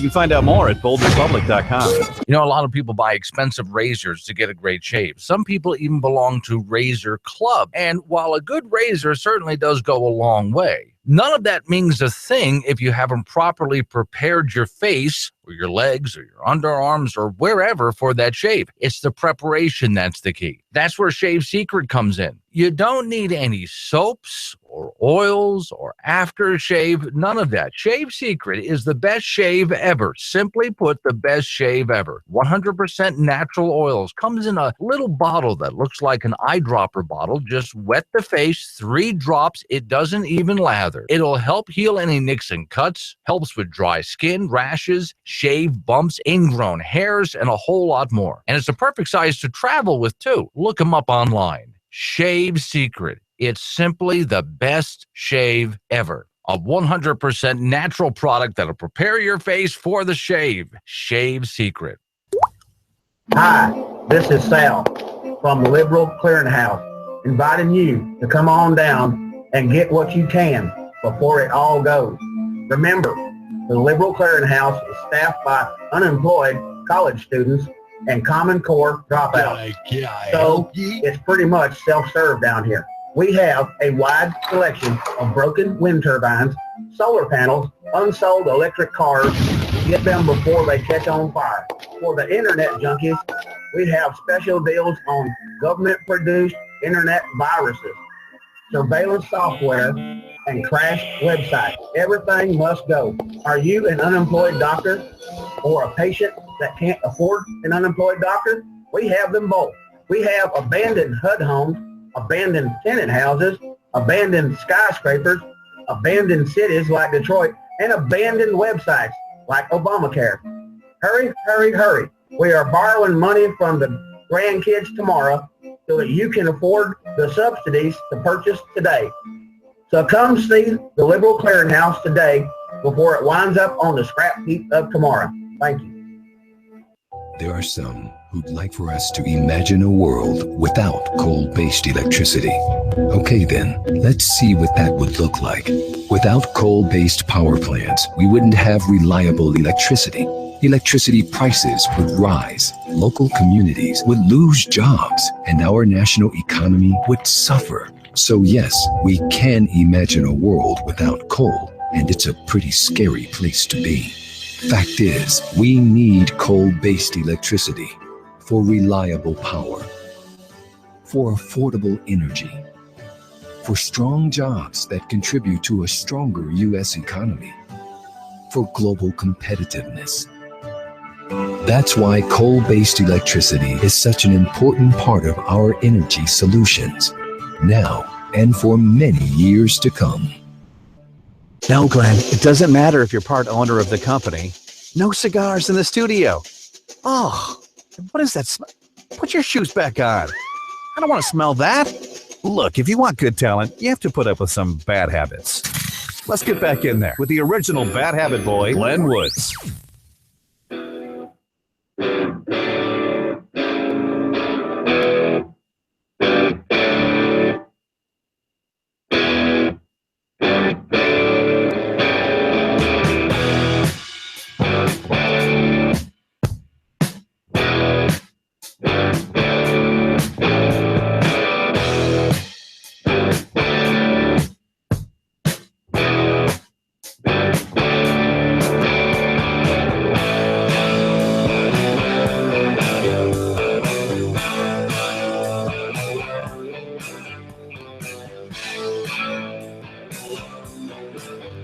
It's a Bold Republic Radio Show, Wednesday edition. My name's Glenn Woods. Thanks for joining me. Phone number to get involved, 844-700-BOLD or 2653. So, okay, I like simple solutions to problems whenever possible. I've told you this before. So, oftentimes people who nitpick at every little teeny thing that bothers them are people that are looking for complicated solutions. Everything's a problem. They have to have controversy in their life, and all of the solutions are really complicated solutions. So with that in mind, let's take a look for a minute. I found a simple solution today for microaggressions, people who worry about microaggressions. Now, I've had a few friends of mine recently turn and say, what's a microaggression? I'm sorry, I've been busy. I haven't been able to listen to the show. Microaggression is, let's say somebody walks up to a black woman and says, ooh, I love your hair. It just looks so different than my hair. Can I touch your hair? See, that's like a racist microaggression thing, or I don't know. I came across this, and it gave me the solution to the microaggression problem. Here we go. Microaggressions are like mosquito bites, those dumb little things that you say because you didn't know any better. They're like little mosquito bites. I have an answer. Here we go. Here's the video I found. For people who still don't think that microaggressions are a problem. Oh, you're so well spoken. Just imagine, instead of being a stupid comment, a microaggression is a mosquito bite. Ugh, it's a compliment. Mosquito bites and their itch are one of nature's most annoying features. But if you're only bitten every once in a while... No, where are you really from? Cleveland. Sure, it's annoying, but it's not that big a deal. The problem is that some people get bitten by mosquitoes a lot more than other people. I mean, a lot more.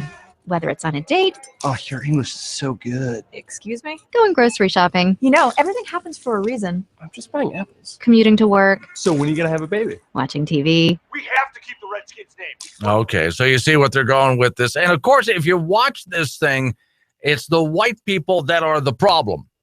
And you watch the video, it's done in cartoon format, and it's always the white people who are the microaggressors. Okay, I found a solution to the problem. You don't have to worry about mosquito bites when you have a thick skin. Was that oversimplifying it? I just thought that was the simplest solution in the world. So, look, there are annoying people who say stupid things all the time. You got two choices here. Choice number one, you can spend your life worrying about all the annoying people around you saying all these stupid things and try to fix everybody.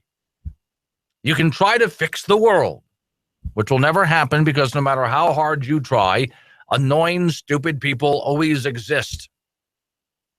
Then there's those hypersensitive people who are offended by every little thing, like what happened with Steve Martin, which is where I started this hour. He compliments Carrie Fisher, calling her a beautiful woman, witty, intelligent, and a bunch of feminists get mad at him for what? How can that possibly be twisted as something bad? Okay, here's your answer. See, in my life, I'm too busy to worry about garbage like this. I get up early in the morning and I go to work because I have a goal. I have several goals, as a matter of fact. And in my spare time, I have other goals that I pursue. And I'm working toward building something out of my life. And there's a lot of trial and error and a lot of failure and the occasional success that make me work toward and eventually I achieve my goals. And that's what I'm concerning myself with. So if I come across some stupid boob out there who has something stupid to say, I don't have time for it. And that's how I handle microaggressions. Now, part of this snowflake culture that, oh, by the way, there's some guy, again, this was a social media thing, and he looks every bit of the snowflake. He's got the cute little hat. It's a guy, but he's got a cute little hat on, big round glasses, really wimpy looking guy.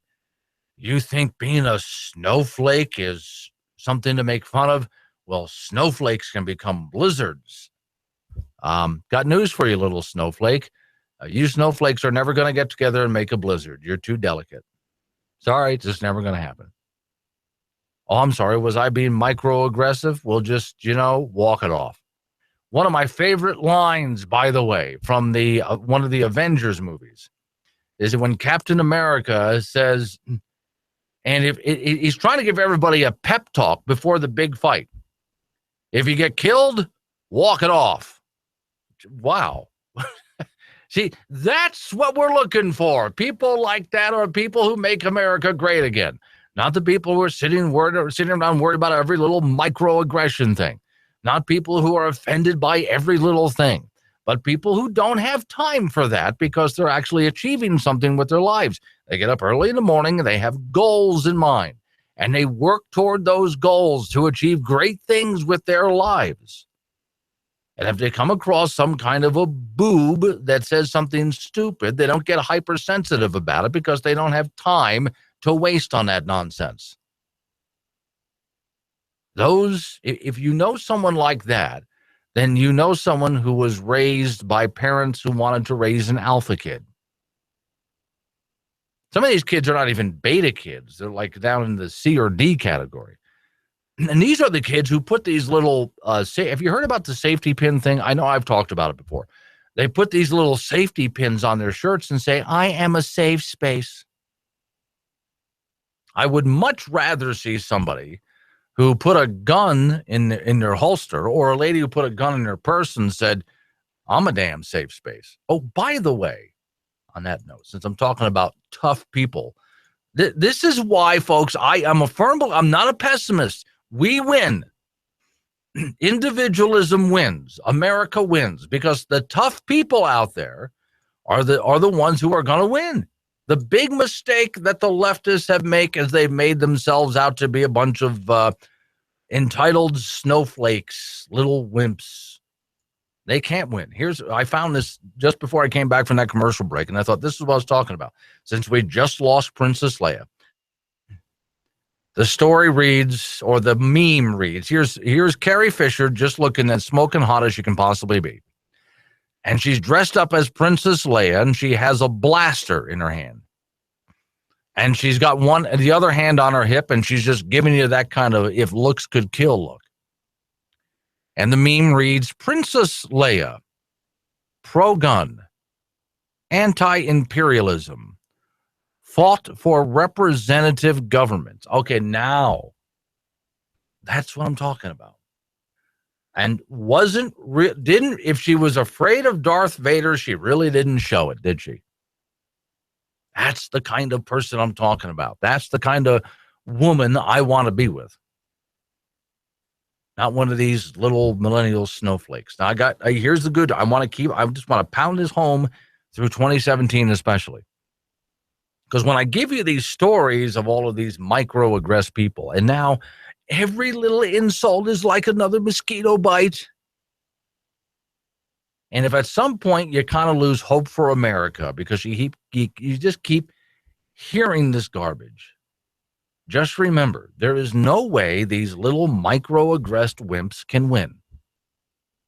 If you wanted to make America great again, they have set us up to win by raising a bunch of little kids who put on their safety pins, a diaper pin, and run to their safe space whenever trouble appears. They can't handle it. Now that clears the way, if you've been raising alpha kids, that clears the way for your alpha kid just to walk in and actually win the trophy. Not get a participation trophy, but actually win. If your kid is pushing to become president of the company or manager of whatever, well, I guess he just gets to walk right in and take the job. There used to be competition out there. Competition's a good thing. Breeds toughness. But your kids get to just walk right in because these safe space millennials are too busy sucking their thumbs.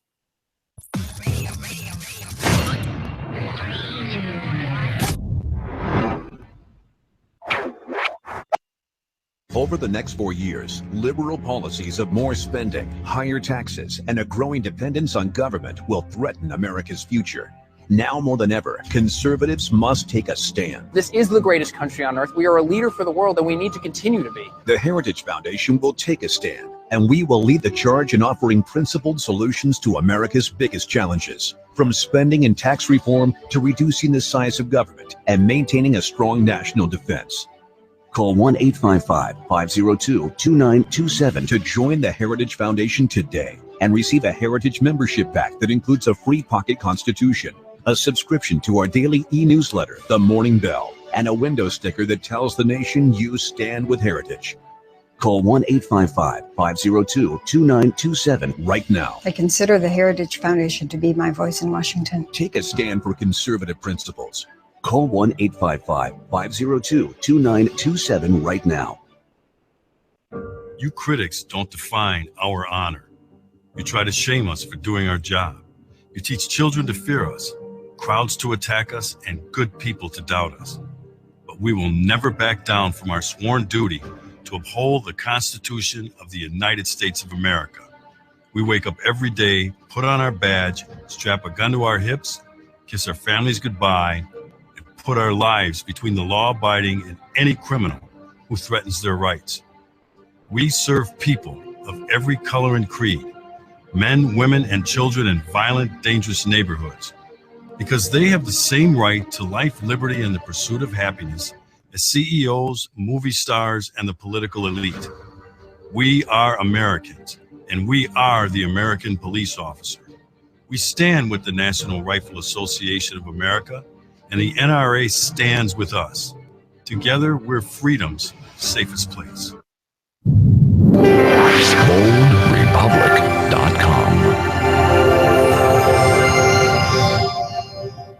So my friend Steve Moore tells us that the era of Reagan is over and it's going to be replaced with Donald Trump's populism. Come on, Steve, give me a break. Why don't we wait and see what actually happens? Why don't we wait until Trump is actually sworn into office and his agenda is actually implemented? It reminds me a little bit of how we mocked the Nobel Prize Committee for giving Barack Obama the Peace Prize before he had created any peace at all. It doesn't make any sense. You can't mean it, but it actually gets worse. Here's what Steve had to say. He says of Donald Trump's $1 trillion stimulus plan, if the voters want it, they should get it. If Trump says build a wall, then he should build a wall.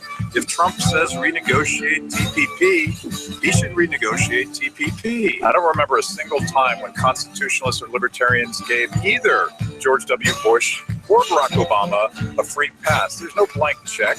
We don't believe in unlimited executive power. I'm definitely not giving Donald Trump a pass. And Steve, you got to take it back. You're wrong. Since Donald Trump won the presidential election, people have been losing their freaking minds. We have to get out of here. Folks have been out protesting, sometimes rioting. Opinion outlets have called the Electoral College racist. Some politicians are even trying to abolish it. And now, there's an actual political campaign dedicated to allowing the state of California to secede from the Union. The answer to these anxieties is federalism. Or, as the cool kids say now, you do you. Imagine the situation where the 50 states would still be united under the same currency, the same national military, and a handful of other essential issues, but where a majority of the big important decisions like healthcare, welfare, infrastructure, and education would be decided a lot closer to home.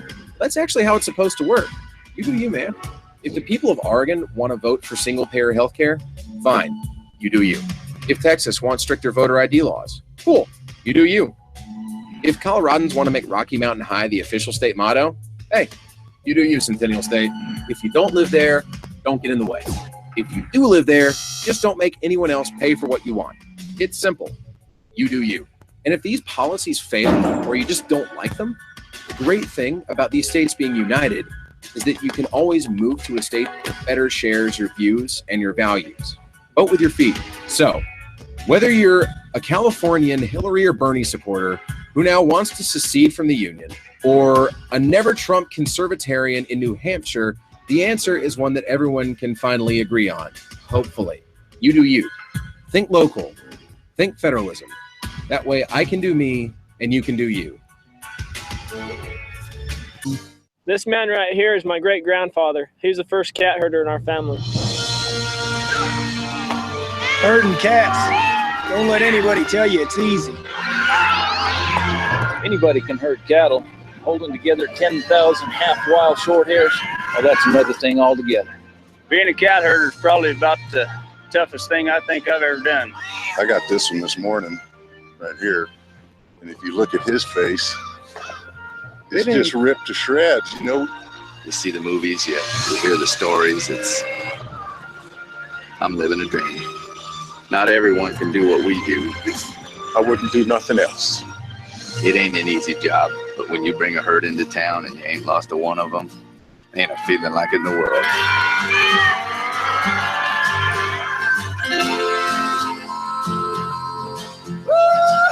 This is Dry Fork Station near Gillette, Wyoming.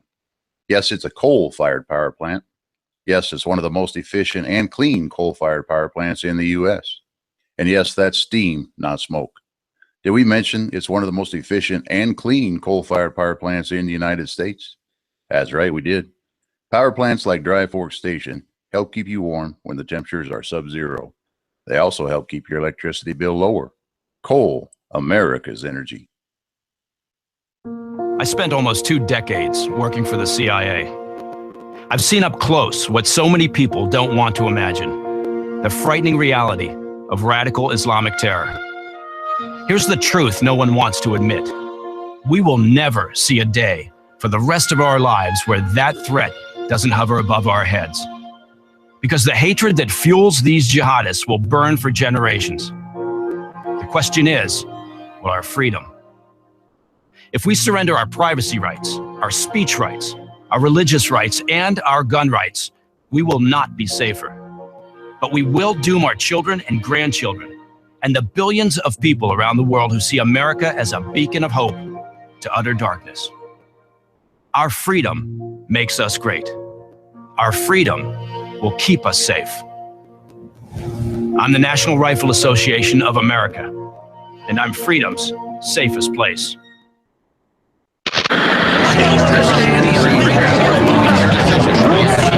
I'm American. That's right. I'm American. Got a picture of Reagan above my fire. Next to the deer, I shot with my rifle. NRA, hell yeah, I support him.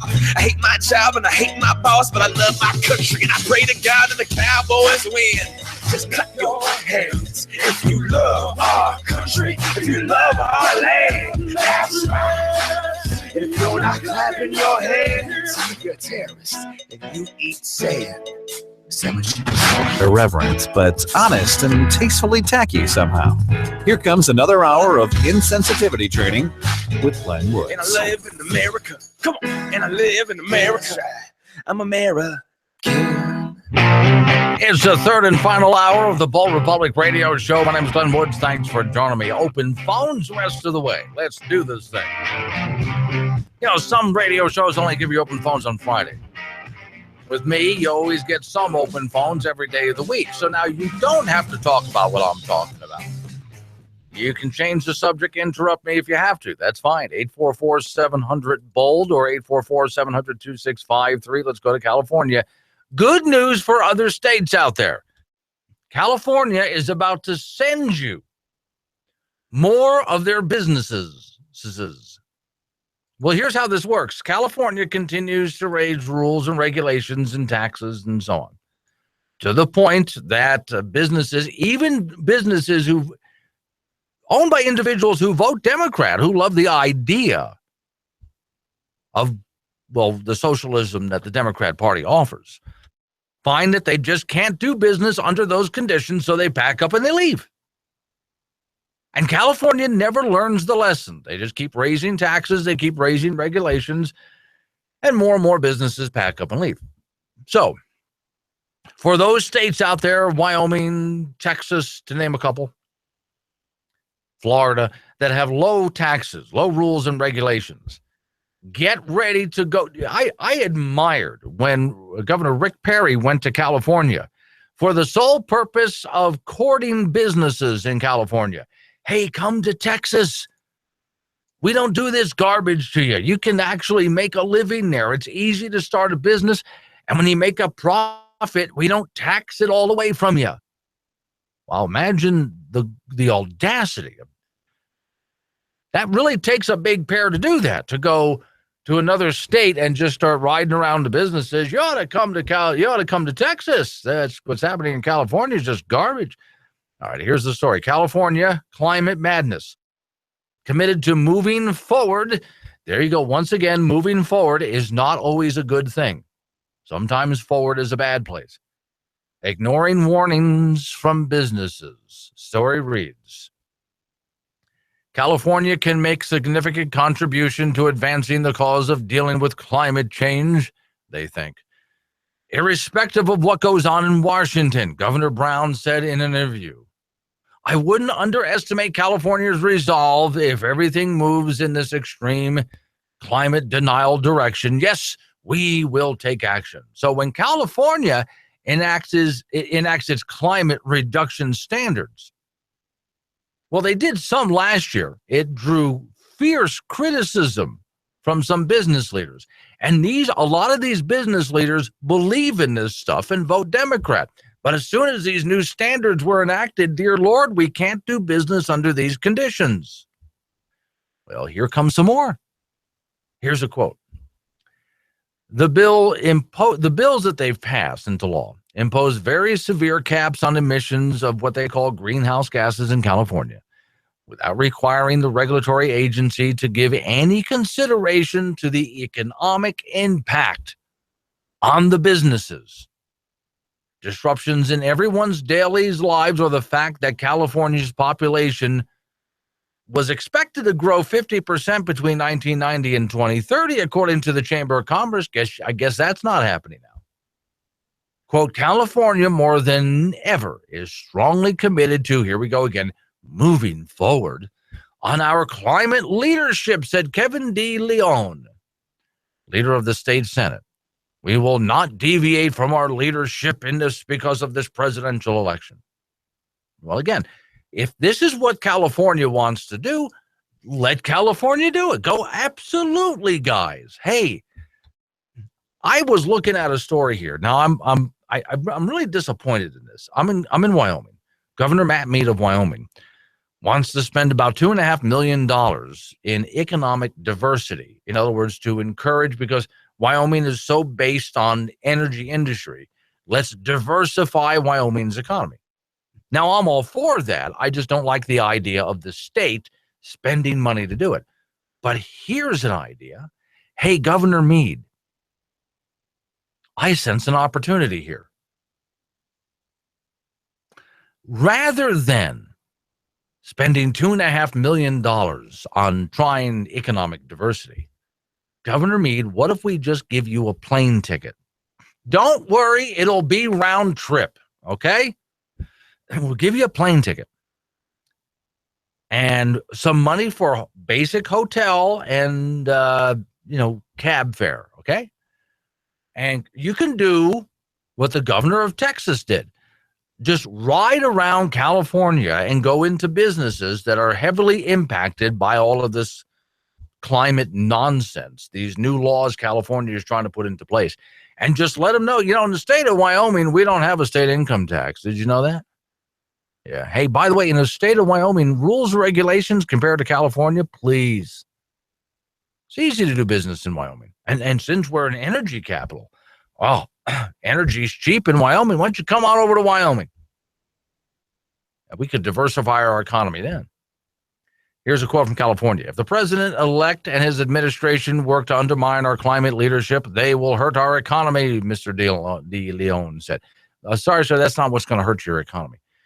They will kill jobs, and ultimately they will hurt the economy of the United States. So let's just stop for a second there. So this guy in California believes that by relaxing rules and regulations, these idiotic climate rules and regulations will hurt the economy. If anything, it'll help grow the economy. But all right. Still, California officials and environmentalists say climate measures will be in place. Undoubtedly will be undercut if the Trump administration rolls back environmental policies put in place by President Obama. Quote, and you're going to love this. This is California talking. Quote, our system works better. Now, what specific? I know you're just dying to know. What specifically works better in California? Well, it says, and this is a quote, our cap and trade system and other ways of addressing climate change, if we have, it works better is what they're saying. I see. Cap and trade is their answer. Now, that means forcing people to buy and sell air. That's their cap and trade thing. That's a better system. That's a better way. Well, if you're a business owner out there, do you really want to get involved in cap and trade on your carbon emissions? And they're not just talking about factories that have steam stacks up there. Do you have trucks? Does your company have trucks? Cars? In what way does your company produce CO2? They're going to cap that, and then you can buy and sell that. Carbon trade, basically. Trade mythical air. Because when they trade this air in cap and trade, just so you know, they don't even really trade air. No, they just pretend to trade air. Well, okay, you're allowed to sell. So in other words, let's say your company, your parts per million, and I'm going to make the math easy. Your company is allowed to produce a parts per million of 10. But this year, you only put out 7 in parts per million. You didn't reach 10 on the scale. Well, that means you have 3 to go. Well, you can sell that to a company that's pumping out too much CO2. See, now they're okay. If they need to reduce their emissions by 3, you can sell them that 3. But what are you really selling there? Nothing. It all exists just on paper. Nothing has actually been bought and sold. This is the great economic idea of California. So besides all of the regulations on businesses as far as how to do business, now they have this cap and trade system, and somehow they think that this is good for the economy, and they wonder why businesses are packing up and leaving California, and there's going to be a mass exodus in 2017. You know, I don't like making predictions, but trust me, based on past trends, there's going to be a mass exodus of businesses from California in 2017. Surrey reads, who do you think knows more about running businesses and creating jobs, politicians or a business leader?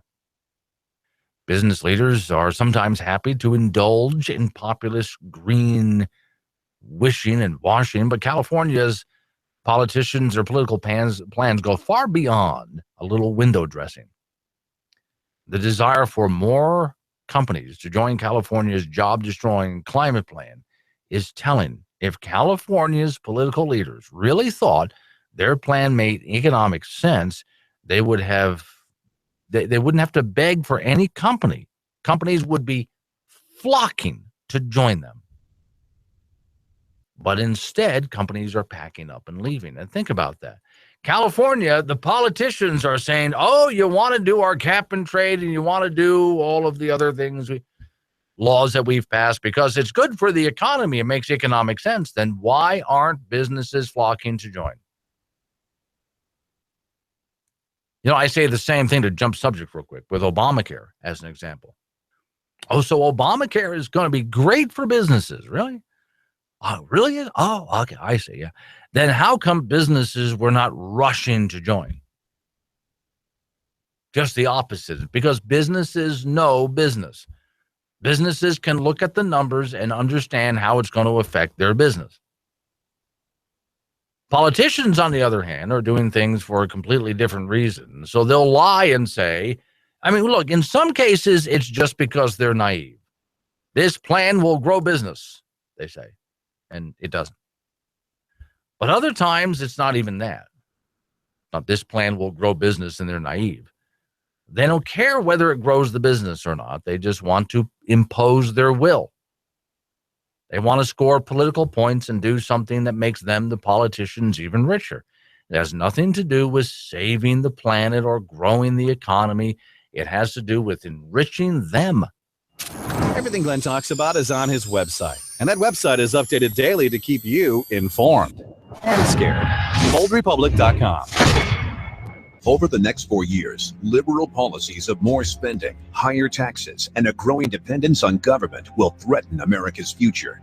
Now more than ever, conservatives must take a stand. This is the greatest country on earth. We are a leader for the world, and we need to continue to be. The Heritage Foundation will take a stand, and we will lead the charge in offering principled solutions to America's biggest challenges, from spending and tax reform to reducing the size of government and maintaining a strong national defense. Call 1-855-502-2927 to join the Heritage Foundation today and receive a Heritage membership pack that includes a free pocket constitution, a subscription to our daily e-newsletter, The Morning Bell, and a window sticker that tells the nation you stand with Heritage. Call 1-855-502-2927 right now. I consider the Heritage Foundation to be my voice in Washington. Take a stand for conservative principles. Call 1-855-502-2927 right now. I know you're watching, so pay attention. You hate my freedom, my religion, and my country. You hate me for speaking my mind. You try to control me with violence and intimidation. You think you can muzzle me with fear? Don't ever confuse me for my politicians or my media. I am an American, free-born and free-bred. And I will call you out for who you are, an Islamic extremist who would kill me for my beliefs. You don't intimidate me. My freedom is more powerful than anything you can possibly do, and I will never, never surrender my rights to your terror.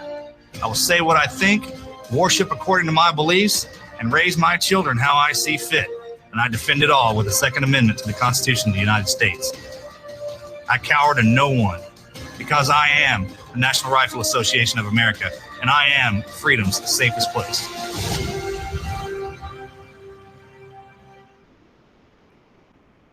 Okay, kids, today we're going to learn Common Core math. Let's say that you just got your paycheck and you want to go shopping because you need food. First, the federal government takes its cuts. There's Social Security, Medicare, FICA, state withholding, insurance, and now Obamacare is making that more expensive. Wow, that's a lot. Now, you were promised that Social Security was going to be there when you got old, but, well, government spent that before they got it, so you'll never get it. Medicare is going belly up soon, so forget getting that back anytime in your life. You did not want Obamacare, but you'll be paying for it or paying the fine. FICA, state withholding, interest on the national debt, the principal on the debt. So what we have here is a negative number. You don't have enough for food, so everyone's going to have to get on the government assistance for food stamps, or you'll all go hungry. But they have to raise your taxes because so many people need to get on the program. Oh, look.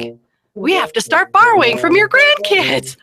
No, not my grandkids, but my grandkids' grandkids. And there you go. That's government math. No, Glenn, it doesn't matter if you're part owner of the company. No cigars in the studio. Oh, what is that smell? Put your shoes back on. I don't want to smell that. Look, if you want good talent, you have to put up with some bad habits. Let's get back in there with the original bad habit boy, Glenn Woods.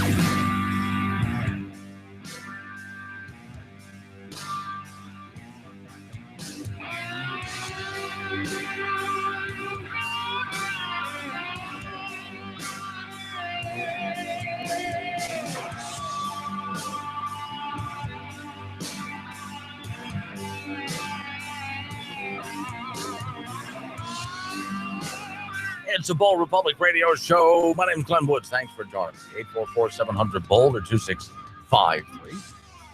So, I hate. Okay. No, sometimes I look at stories like this and I go, oh, okay, all right. Every once in a while, I have to deliver to you a story about some parent that was arrested for something stupid, and here we go again. And mind you, it's not the parent who's at fault here. It's authorities that overreacted, and they're the ones who need to be dealt with. Here we go. Here's a headline from the story. Reason Foundation, 5-year-old boy accidentally walked to school on Saturday. So the cops arrested the dad. Brunswick, Pennsylvania. So if you were going to move to Brunswick, Pennsylvania, don't. Not until they fix this problem here with the police force and whoever else was involved in this. 5-year-old Brunswick, Pennsylvania, woke his dad up on early Saturday morning, said it was time to go to school. Daddy told him, no, hon, it's Saturday, no school. Dad rolled over and went back to sleep. Now, the dad is facing child endangerment charges. Unbeknownst to him, his son continued to get ready thinking dad was just wrong, and then made his way to the bus stop without dad. Of course, the bus didn't arrive, so the determined little boy is, I'm going to school. Now, first off, before I go any further, you gotta hand it to this kid. Dad's wrong. And so he just takes it upon himself. And when the bus doesn't arrive, well, that's it. I'm just walking. This kid is going place, and he's going to be somebody. I keep telling you, raise alpha kids. Here's an alpha kid for you. Okay, so it was Saturday. He was mistaken about that. But by God, he was going to school, wasn't he? All right, so a motorist stopped him and called police. They picked the boy up. Let's see. Wagner waived preliminary hearing Tuesday, will face charges in county court because, of course, only the children of criminally negligent parents ever do anything unexpected, right? And any child who ventures outside is immediately in grave danger. No parent should ever allow a child to be, seriously, if something's going on out there in the real world, the child walks out into the real world without a parent, like a helicopter hovering over top of them. Now, when I was in kindergarten, My mom, and this is before my family moved to Florida. I was actually born in New Jersey. We moved down to Florida when I was like 5 years old or so. But I went to kindergarten in New Jersey. Now, school was about 3/4 of a mile away, something like that. Maybe a mile. And I remember at that young age in kindergarten, I would get up. Mom would she wouldn't dress me. She would say, get up. And I would get up. Get dressed. I would get dressed. Time to go to school. Here's your breakfast. I would eat breakfast. Okay, go to school. I'm in kindergarten. I would walk out the door, and I knew which way. I would turn and start walking to school. I mean, the first couple of times that I had to go to kindergarten, I think the first time Mom took me. After that, my sister and I had an older brother who helped me out to learn that this is the way you go to school. Okay, got it. But after that, I was good. And so I would just get dressed and start going to school. Now, if somebody had seen me walk into school, nobody would have said anything. He's going to school. If somebody had seen a 5-year-old walking down the road by himself, nobody would have thought anything of it. There were kids all over the neighborhood. Okay, but somebody was worried and they called the cops. So let's pretend that had actually happened to me way back then. So what would have happened? Well, really simple. The cops would have said, well, where do you live? You lost? Oh, school? School's not today. No, it's Saturday. No, your dad was right. There isn't any school today. Hey, we're going to take you home, okay? And they would have just driven me back and dropped me off at home, and that would have been the end of it. Back when everybody raised alpha kids. But not everybody raises alpha kids these days. So, story reads from the Reason Foundation. Oh, sure, no cop has ever had anything similar happen to him or her because it's obviously not a single police officer anywhere has ever been a negligent parent, right? Throw the book at the sorry excuse for a papa. And let's hope that someday the child understands that thanks to him that daddy is doing time in jail. The whole thing could not be any more dysfunctional, and it couldn't possibly be. So my answer here is not to go after the father. The father didn't do anything negligent. If you want to go after anybody here, you have to ask, was it the police officers? Was it child services? I don't know. But we got to go find who is responsible for arresting this father. And for that matter, the prosecutor that's bringing charges up and getting in front of the judge, who's that jerk? Because the prosecutor should have looked at it and said, you're arresting this father for what reason? Can't imagine. Why would you arrest a father for that? No, absolutely not. The kid made a mistake, and okay, but dad didn't know the kid figured out how to get out the door and walk down the street. And come on, we really have to have this discussion? No, we shouldn't. I still have to admire this kid. I really admire this kid. Oh, he was going to school. Oh, yeah, everybody was wrong, and he was going to school, and he took it upon himself to do it. This is a generic liner. Kind of boring, isn't it?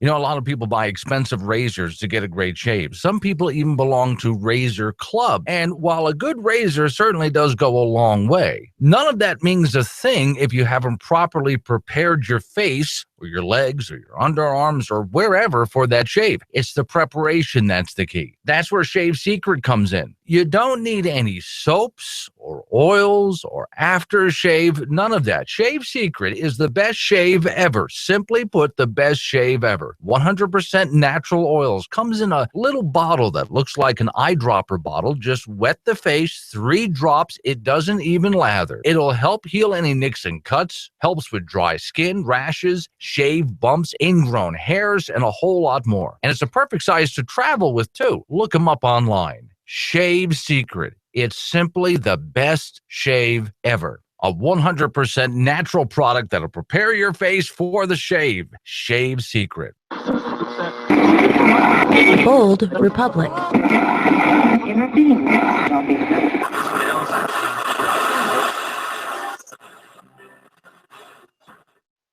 The New York Times, a former newspaper, is calling on reporters around the country to do more tough journalism on Donald Trump. Times media columnist Lonesome Bubble sent a memo to his colleagues saying, quote, "Well, boys, the Republicans are back in office. Time to start writing about homelessness and the Constitution again." By the way, does anyone have a copy of the Constitution? I put mine away in 2008 and haven't seen it since, unquote. Fearing that many mainstream reporters may have allowed their skills to erode after they spent the last 8 years staring at the president and sighing, "Oh, look, he's so black," the Times has issued an instructional guide entitled Journalism for Dummies, who are ideologically corrupt and blinded by leftist race pathology. And did I mention corrupt? Here are some experts from this handy manual on how to make journalism again. 1, learn how to use question marks to turn lies into headlines. Question marks are a useful journalistic tool for taking scurrilous and unfounded assertions that would end the career of any honest journalist, or even a New York Times journalist, and transforming those dishonest assertions into morally unassailable questions. For example, instead of writing, "Donald Trump is going to shred our Constitution," try, "Will Donald Trump shred our Constitution?" This will not only prevent you from expressing an absurdly biased opinion based on no evidence whatsoever, it will keep you from having to find out what's actually in the Constitution, which, let's face it, has really small print on crinkly brown paper, making it difficult to read. 2, learn how to use anonymous attributions. Anonymous attributions can help turn your hysterical anti-Trump rants into important news stories. Instead of writing, "Donald Trump hates black people," why not write instead, "Sources say officials are reporting that many people believe some think a highly placed observer feels that Donald Trump hates black people." That way you can besmirch the man's character and stir up anger against him without violating New York Times standards for honesty. Just imagining for a moment that the New York Times has standards for honesty. 3, treat the poor with dignity and respect. Although this will take more effort than you're used to, caring about the poor can be an effective way to smear those you dislike. While during the Obama administration, it was perfectly natural to call the police to have a disgusting wino removed from the Times lobby, during the Trump administration, always remember the disgusting wino is now a poor, suffering homeless person. Thus, instead of coming into work and saying, "Yuck, I had to have the police remove a disgusting wino from the lobby," and then sitting down to make up a fantastic tale about how the Obama economy is really booming, now you can get right to work writing a story about the plague of homelessness sweeping the nation while an uncaring Republican sits in the White House. By the way, when you're done with the story, please don't forget to call the police to have the wino removed from the lobby. Trigger warning, I'm Andrew Klavan, and this is The Andrew Klavan Show. America is facing an ongoing energy crisis. As oil gets scarcer, gasoline gets more expensive, and the planet suffers. Electric cars? Most of their electricity comes from coal-fired plants or nuclear reactors. So what's the answer? How about a car that's good-looking, affordable, and runs on clean, environmentally responsible natural gas? Your natural gas. Introducing the Flatula Backfire. It runs like the wind because it's running on wind. Here's how it works. Using state-of-the-art sanitary technology, Flatula captures all your emissions and efficiently channels them directly to a powerful turbocharged engine. It's clean energy, green energy, and best of all, it's renewable. The Backfire's range is practically unlimited, but if you should happen to run low, don't worry.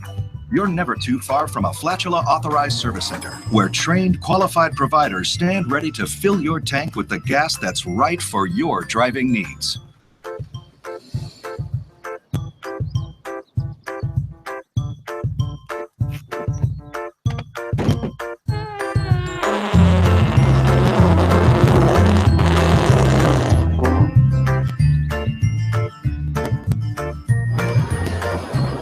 Flatula Backfire. It's not just a smart car, it's the fart car.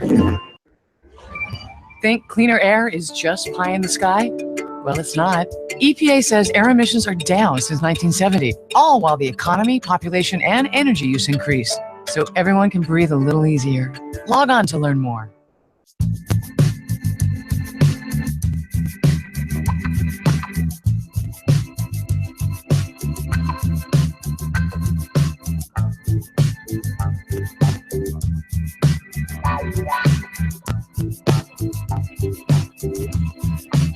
It's the Bull Republic Radio Show. Last half hour ish of the program. 844-700-BOLT is the phone number, or 844-700-2653. Talk about what I'm talking about or change the subject, whatever. Don't care. You can't microaggress me, dude.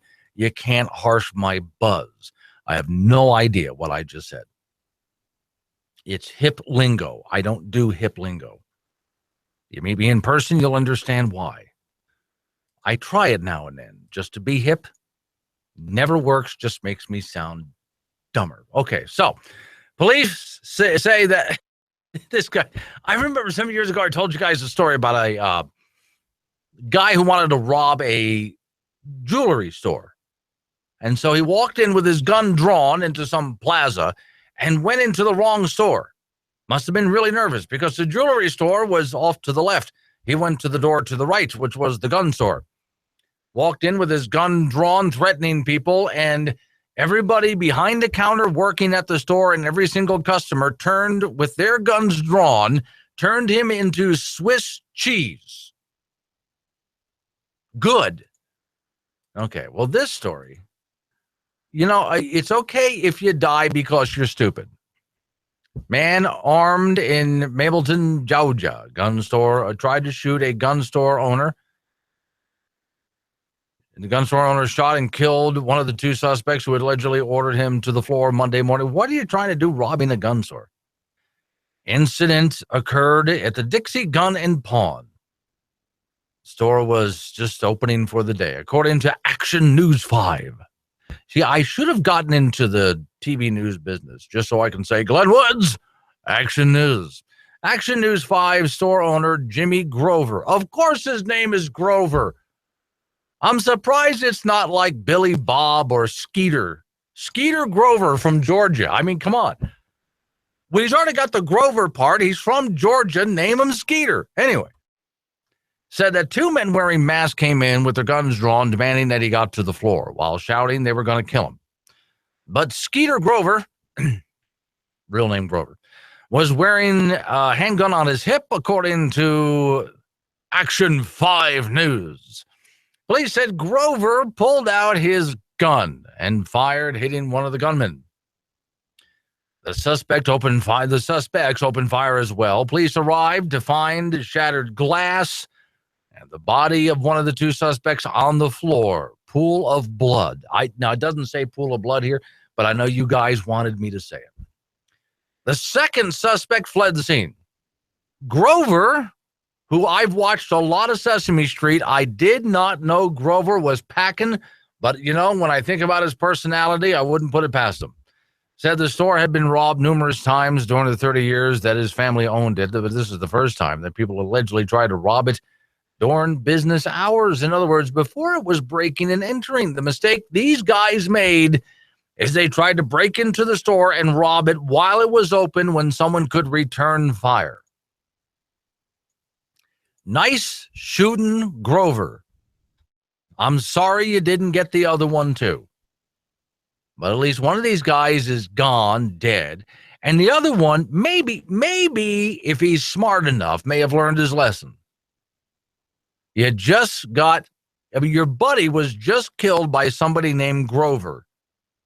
Time to wise up if you want to live a little bit longer. All right, now. Good news on this story. Some of us have been saying ever since the Obama administration basically set up Israel on declaring what they call occupied territories to be illegal and then abstain from the vote. What if we just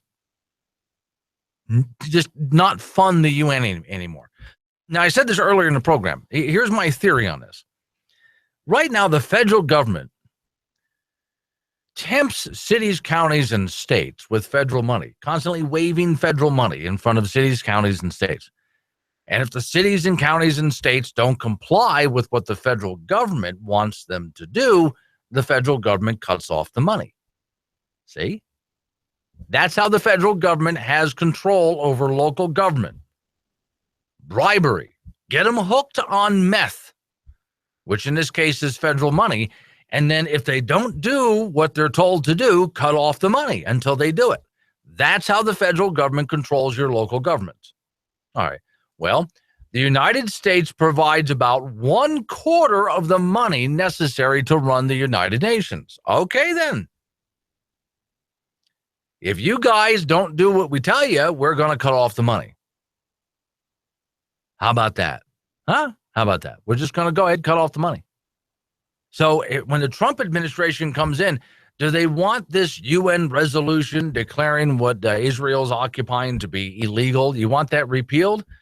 You know, you guys don't repeal it. We're just going to cut off the money. That the 1/4 of the money that the UN gets every single year to run the UN is just going to disappear, and we're not showing up for any more meetings. So bye. Hey, if it works for the cities, counties, and states, why wouldn't it work for the UN? Let's do the same thing. All right, here's the story.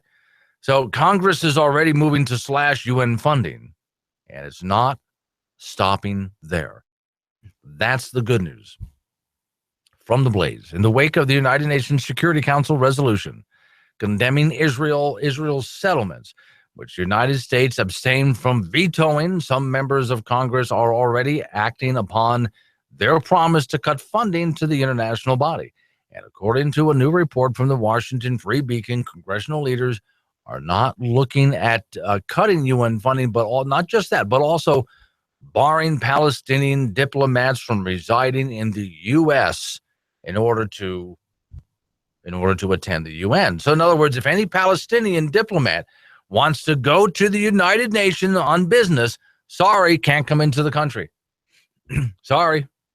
Not gonna. If you want to talk to the UN, you're going to have to do it on like Skype or something like that.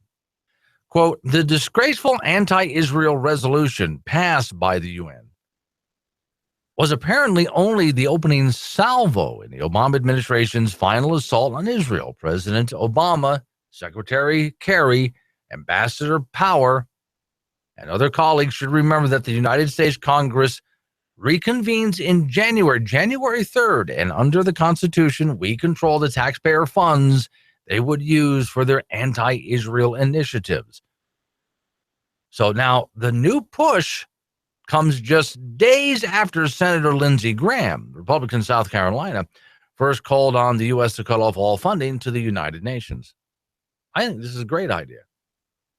One Republican source from the Free Beacon, described as a foreign policy insider with ties to the Trump administration transition team, says everything is on the table here. We're going to be swift. We're going to be forceful. Okay. I would like to see them keep that promise. Be swift, be forceful, get something done.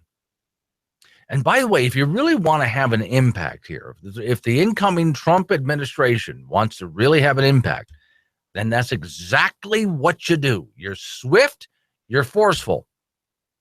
You get in and boom, you get it done. Letting them know that we don't screw around, we mean business, we do what we say. That would certainly wake those bureaucrats at the United Nations up.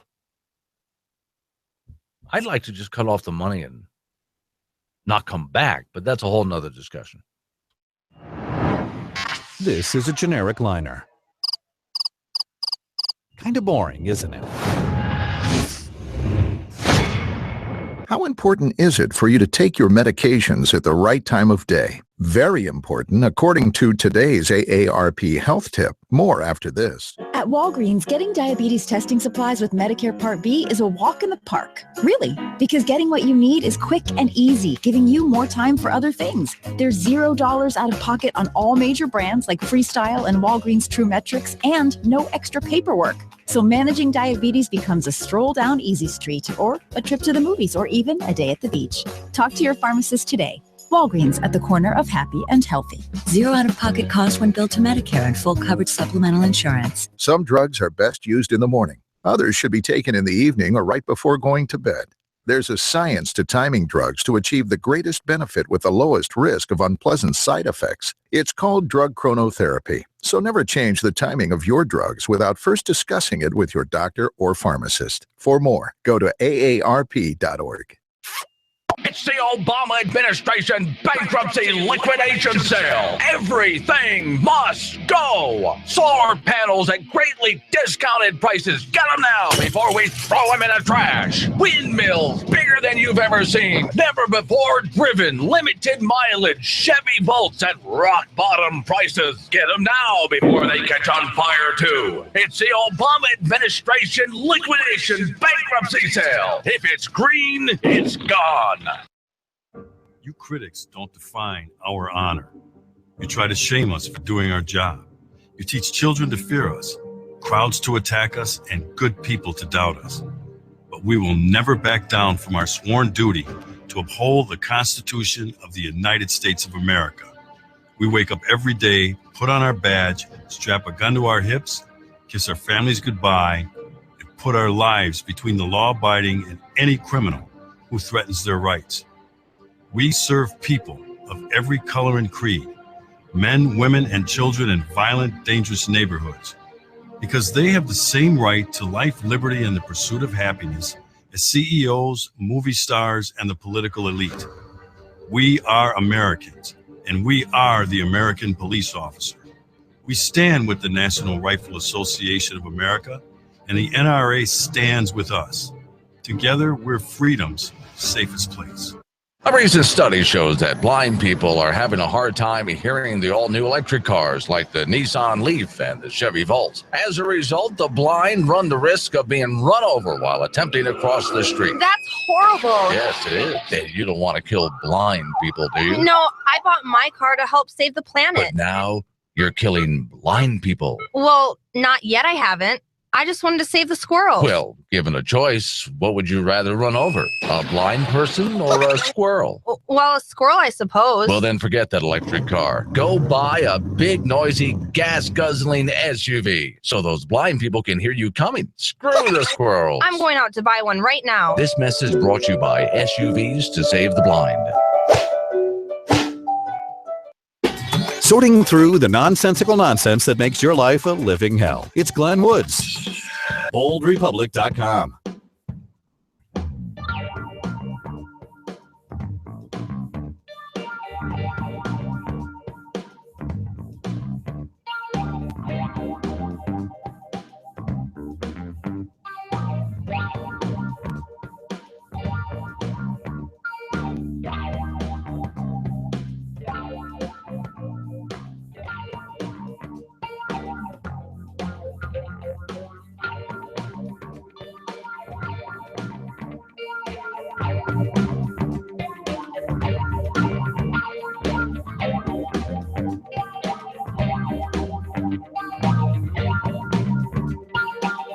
It's a Bold Republic radio show. Last 9.5 minutes of the program. My name is Glenn Woods. Thanks for joining me. 844-700-BOLD is the phone number. Tomorrow's Thursday, then Friday, then boom, into the new year by the time we get to Monday. So a lot to cover. And by the way, during the course of the weekend, as we get into the weekend, I know we're only on Wednesday here. I just keep the news going. And other special features on the website, not just news. So boldrepublic.com is where you go for all of that stuff. Okay, this is one of those stories. I'm going to read this to you. And you're going to say, what? No, come on. That's got to be the Onion News. And there are times, I'll admit this. You want to talk fake news? There are times I give you guys a fake news story. But if you know me well enough, you know, obviously, I'm jerking your chain. Even my delivery of the story says I'm jerking your chain. So there's no doubt here. This, I'm not jerking your chain. This is serious. Here's the headline. Ready? Connecticut school principal bans the word white. Huh? All right, here we go again. This is the new racism in America. Leftists are engaged in a war on words. Yeah, I know they constantly change the meaning of words. Story reads a crusade which has led to the absurdity rivaling the most ridiculous one sketched out by Monty Python. Only the humor is unintentional, not satire.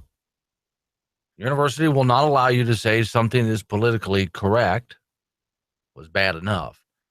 Well, in honor of this, I'm sorry, End of the fiscal year, leftists have another knee slapper. The author says, a Connecticut school principal is siding with political correctness over the school's spirit by injecting race relations into a student chant. Students at East Hampton High School have chanted blue and white school colors for years. But the principal thinks whites could be construed as racist. So he posted that the cheer is under suspension. Hang on a second now. So the school colors are blue and white for whatever reason. And so the kids go blue and white, blue and white, blue and white. Oh, that could be construed as racist. So stop that. Really? Okay.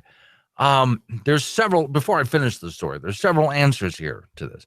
One of them is parents in that school district need to get together and go to their next school board meeting and say, hey, that principal, we can't have that teaching our kids. That's just insane. That is beyond stupid. That kind of behavior from a principal is damaging to our students. So we're not going to do that. We're not going to have a principal like that, in other words. Get rid of him. Get us a principal that actually has principles. Someone who's not going to, somebody could misconstrue that. And really, that's what you have running the school, get rid of them. Now, if that doesn't happen, if they can't get rid of them, first off, they have a problem if they can't get rid of a principal. But the next thing would be make sure that whatever state you live in, you have school vouchers so you can just get your kids out of that school. Let the marketplace decide. Anyway, okay. He thinks white also is offensive to some white folks. Given the current this is a quote, given the current cultural climate across our country, our use of the white cheer is under suspension. He wrote in a note for some reason, please show your pride in our town and our school by some other cheer. Okay, well, hang on a second. This is where, again, I got a problem with the principle here. Given our current cultural climate, we can't say that. I see, this is where, does this guy not have a spine? Is he saying that he's afraid? Okay, if I'm a kid at that school and I'm chanting blue and white, Glenn, what you're saying there could be offensive to somebody. I would look right at that person and say, well, that's their mistake. Because I'm not saying anything offensive. That's just the color of the flag. Well, they might consider it to be racist. Well, that's their mistake. They're wrong. And I would go back to going blue and white, blue and white. That's how I would handle it. Why would you cave into that? Our current political climate, that's considered offensive to some people. And you cave in? That's considered offensive to some people, and they're wrong. And so we're not going to cave in. Now, that's the kind of principle that you want. So the author writes, so the color white itself might be taken as offensive because of the word white supremacy. Well, I guess the school had better ban the word blue while they're at it. You know, safe side and all. Just got to be careful. Wouldn't want to be mistaken for, you know, Smurf or something like that. Oh, wait a second now. What about Blue Lives Matter? I mean, blue and white. See, Blue Lives Matter, and then white, as in white supremacist, white bed sheet of the Klan, whatever the hell.